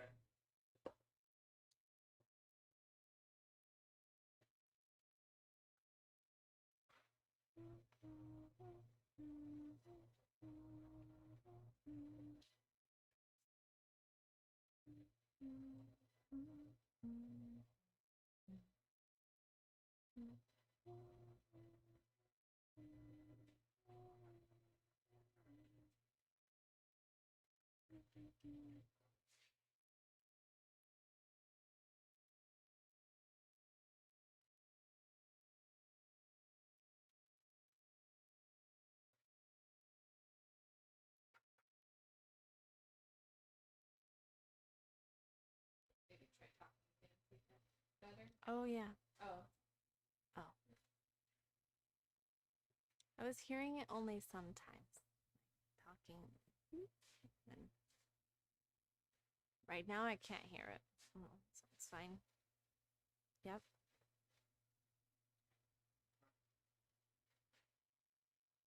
Did you speak while you were there, Catherine? Yeah, I tried to. Is this on right now? Is this on? Come on. Yeah. Mm-hmm. Yeah. Hello, hello, hello. Yep. Okay. Oh, yeah. Is that off right now? Did you get any feedback on your end? It's from this, but I can hear her fine from here. So it's fine. I don't need it. Would it bother my recording? What? The feedback about my recording?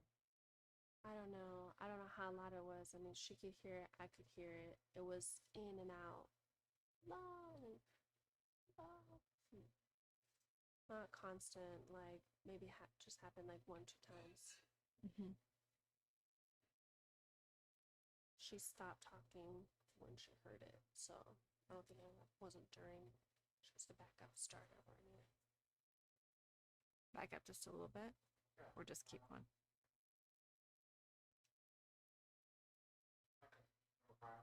Okay. Mhm.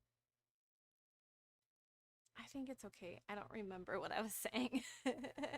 It's okay. I was like rolling with it. I was answering like 3, 4, 5 like mixed together, so it's fine. Okay. All right. Guide by Your Side is a program that is part of Hands and Voices of Oregon. And in this program, we have parents that are trained to support other parents, because 90% of parents that have deaf and hard of hearing children are hearing parents. Like 5 to 10% of them are deaf or hard of hearing themselves.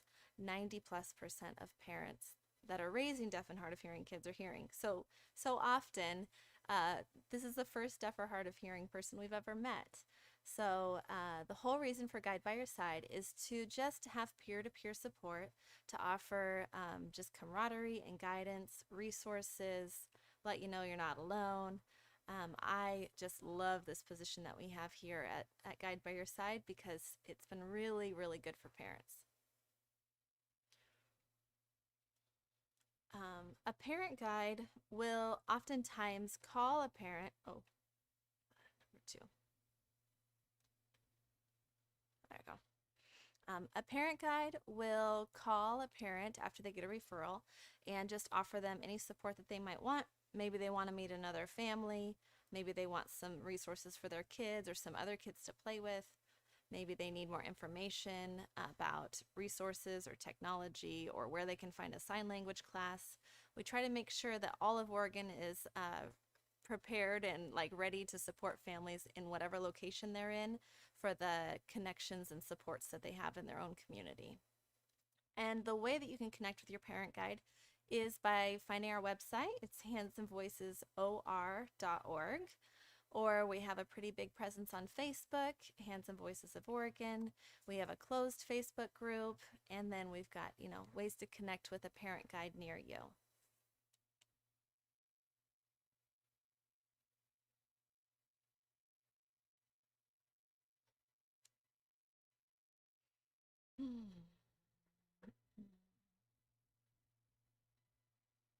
I'm gonna talk about the deaf and hard of hearing community, but only like just one answer, just a short answer, because I want the other people to answer that one better.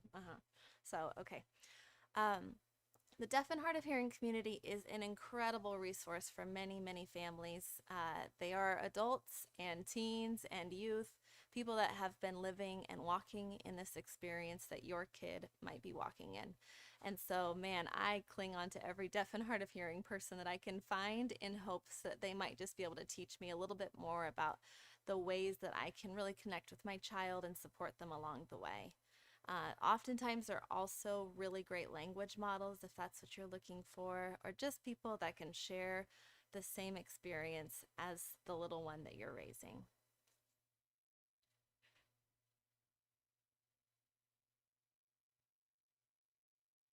Okay. A primary care provider can be a doctor, it can be a PCP, which is a forgot the name. Physician, primary. What's the name for like a nurse practitioner? Practitioner. Yeah. Okay. A primary care provider can be a doctor, it can be a nurse practitioner, it can be many other people. But basically, what we need for every family to be well supported is for their primary care provider to really support them in the ways of providing referrals and kind of being like the team mascot or the quarterback or something like that, where one person is able to really have the full picture of this little person that you're raising, and they can help you get the resources that you need by getting you to all the different specialists. Something you can expect from your primary care provider is to send you referrals to those specialists, as well as have the whole picture for your child. Specialized support is an amazing opportunity for families. It's just people that have a great education in these very specific professions. So maybe it's having an American Sign Language tutor, maybe it's a speech therapist, an occupational therapist. Occupational therapists are really helpful for learning just basic skills like eating or bringing something to your face or tying your shoes. Lots of kids need different types of support. And so all the different sorts of specialists that you'll find within a regional program or a regional inclusive service or an early intervention program, these are people that specialize in different ways of helping your child. I think that might be it for that one. Number 3, finish. Yeah. Oh, yeah. Can I talk about one more time my experience with the tests for my kids? maybe, yeah, maybe that would be good part for this video. I mean, as far as pretty much saying what you love about the deaf community or what you want to share about the deaf community, that's your experience. That's fine. Well, I was talking about my testing for babies. Yeah, Your it's fine. experience. Yeah. Okay, okay. All right. Just in, yeah, okay.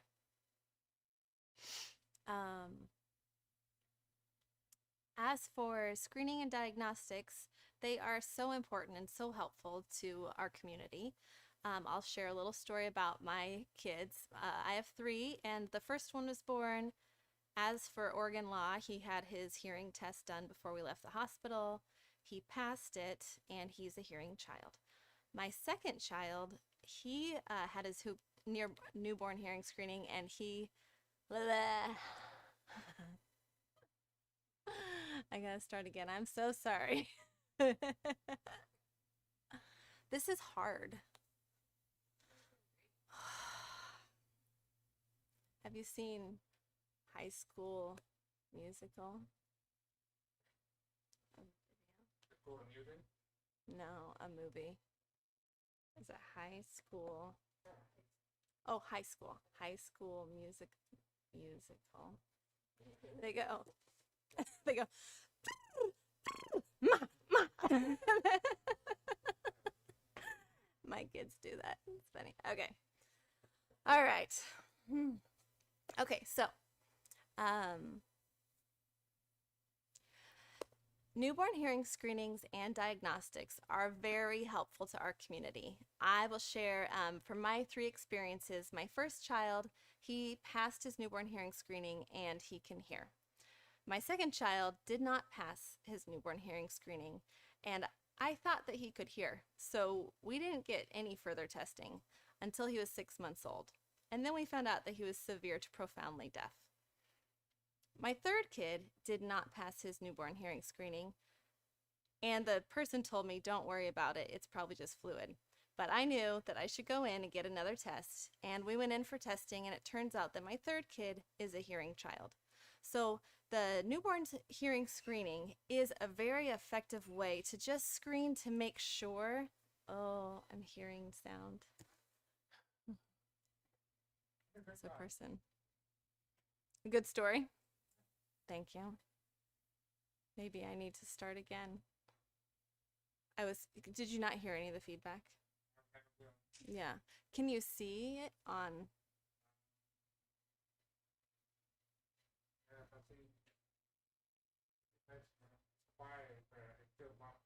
Okay, yeah.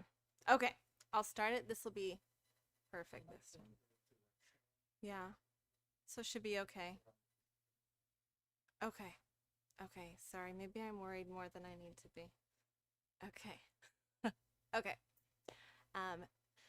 The newborn hearing screening and diagnostics are really effective tools for our community. My 3 kids, my first child, he passed his newborn hearing screening and he can hear. My second child did not pass his newborn hearing screening, and I thought that he could hear. I was very sure. And so it wasn't until he was 6 months old that we went back and got diagnostics done and realized that he was severe to profoundly deaf. So then my third kid, he did not pass his newborn hearing screening. And when the nurse told me, don't worry about it, it's probably just fluid, I said, oh, I'm going to go get tested. We're going to see about this. So when he went in, he got his diagnostics done, and it turned out that he has a normal hearing level. So out of my 3 kids, we've had very different experiences, but the newborn hearing screening is really here in order to kind of just get a good gauge on which kids might need to get further testing. So if you have been called to get further testing, it doesn't mean that for sure your child is deaf or hard of hearing. It means that it's a possibility, and through this video, we hope that it gives you the confidence that your child will have a great, successful future as a hearing, a deaf, or a hard of hearing child, whatever they may be.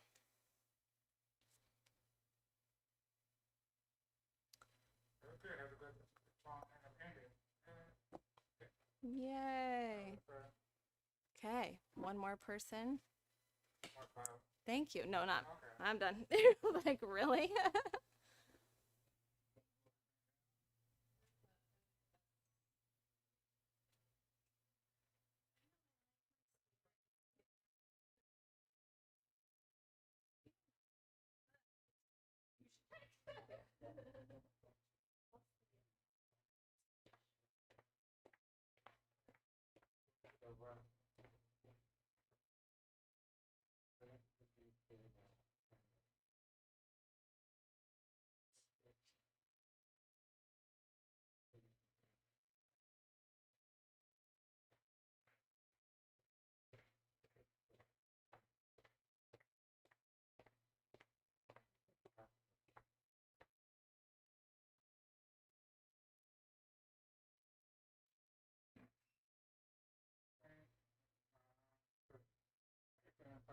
way that's the only thing you need. Okay. I'll just ask Amanda what she needs.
Okay. Your name? Shelby. Can I sign it? Shelby. Okay, I'm not gonna.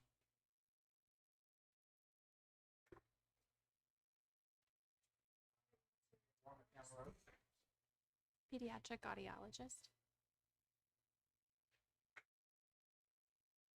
Nice to meet you. You too. I'm Andre.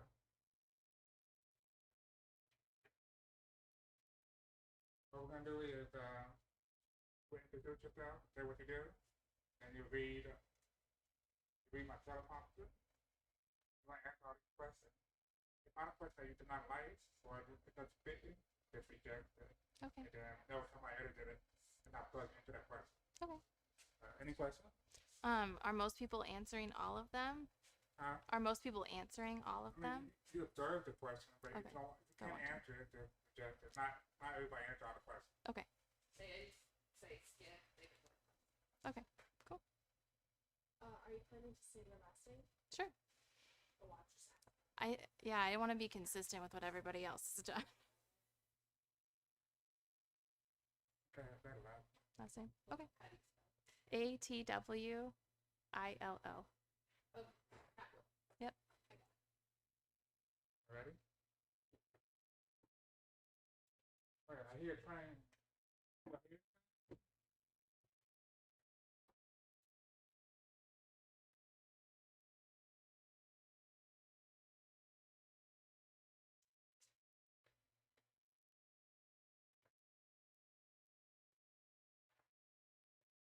Hold into the lock.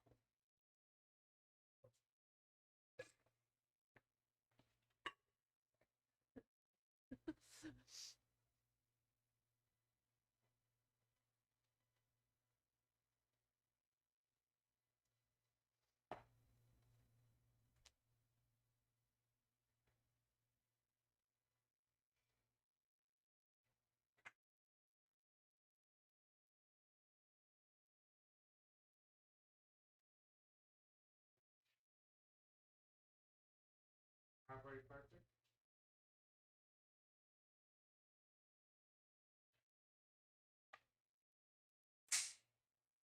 My name is Shelby Atwill. I'm a pediatric audiologist.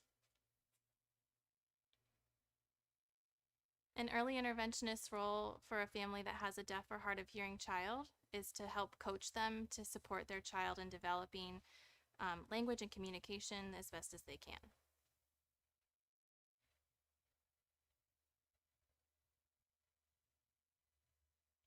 An early interventionist provides coaching support to families, so gives them knowledge about their child's hearing ability or sign language, communication strategies, anything that that family needs.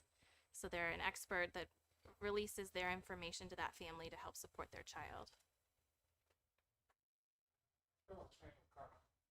I heard it too.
Grab the tongue. Okay, I'm gonna reheat the camera.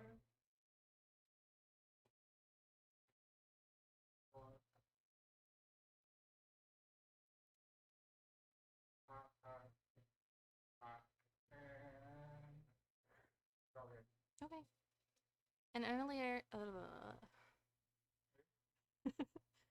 early interventionist helps a family by providing them information and support to help their child grow and develop as they should.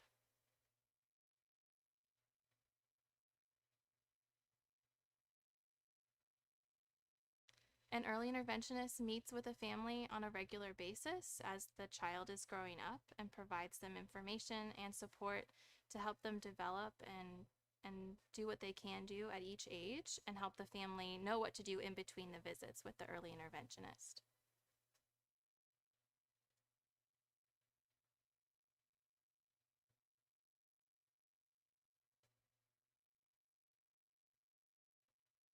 A child benefits from early intervention because the early interventionist has knowledge and training in different disabilities as well as development for children birth to age 3. And so that person is able to give their knowledge to the parents to help them become experts in their own child's disability and development. Doing that as soon as possible helps children make the most gains as early as possible and catch up with their typically hearing peers.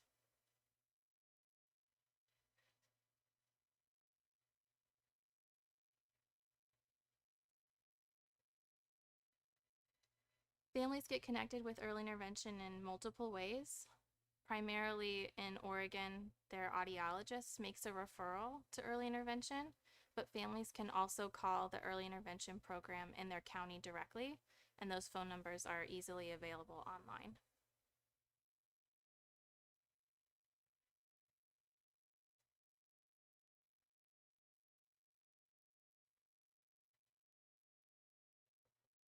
A teacher of the deaf, when they come to your house, will help give you information about hearing loss, hearing devices, sign language, or any of those things.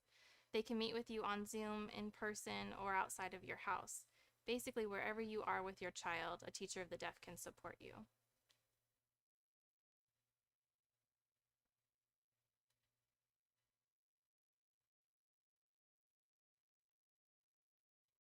I'm going to skip these three.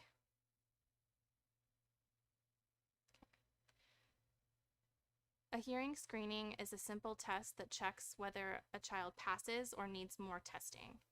It can be done by anyone with training, so often it's a volunteer, a nurse, a medical assistant, someone whose job is just to do newborn hearing screenings, but it gives you very simple results, pass or needs more testing.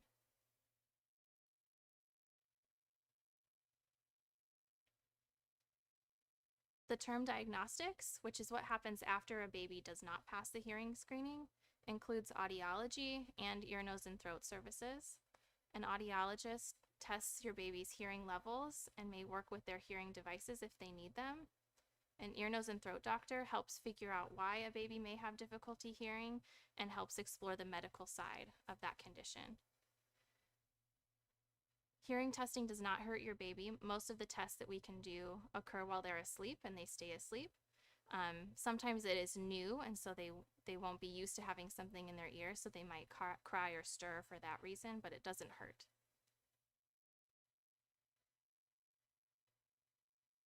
A hearing test helps measure how much a baby can hear or has difficulty hearing. We call these measuring their hearing levels. It tells us also whether the condition is permanent or temporary. If it's permanent, it will also give us information about whether hearing devices will or will not be helpful or what additional steps are needed.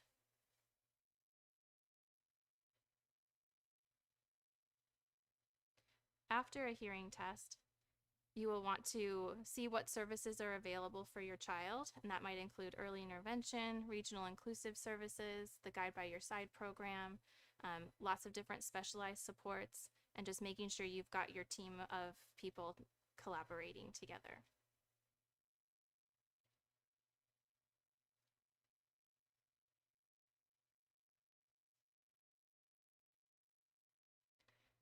The Guide by Your Side program is a group of parent guides who are all parents of children who are deaf or hard of hearing, and they help other families who are newly engaged in this world, help know what the players are, help navigate the system, help be a support of someone who's actually been in your shoes.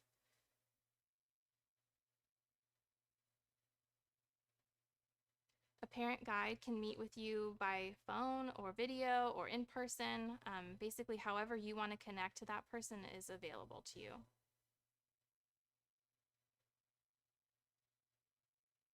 I'm going to skip these ones too. Skip.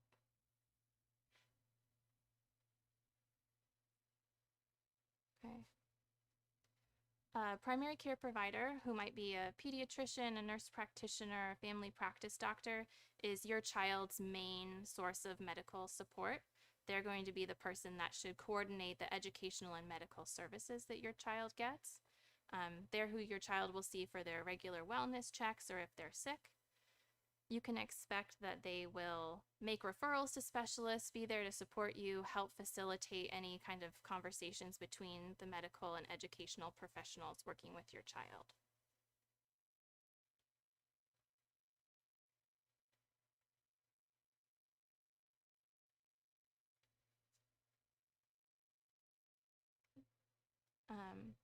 Specialized support can include speech and language therapy, occupational therapy, physical therapy, an American Sign Language tutor, anyone with additional specialization in working with children who are deaf and hard of hearing and their families. they're just an extra resource to help your child catch up or stay caught up with their peers.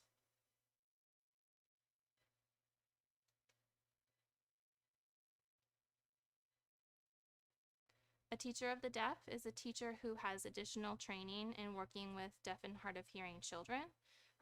Most teachers of the deaf are trained to work with children ages 0 to 18, so the full period of childhood. Some specialize in birth to 3 or birth to 5 or school age, and you'll be connected with the teacher of the deaf that has the right age group focus for you.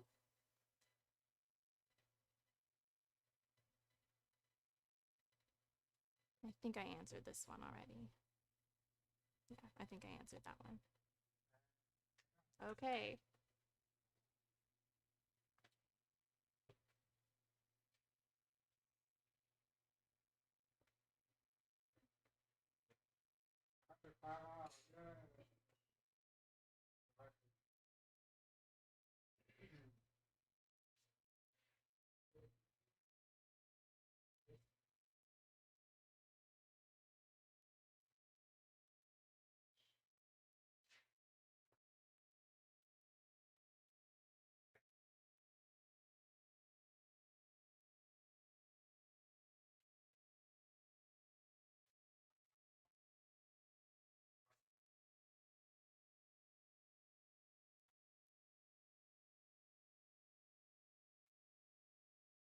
Thank you for watching.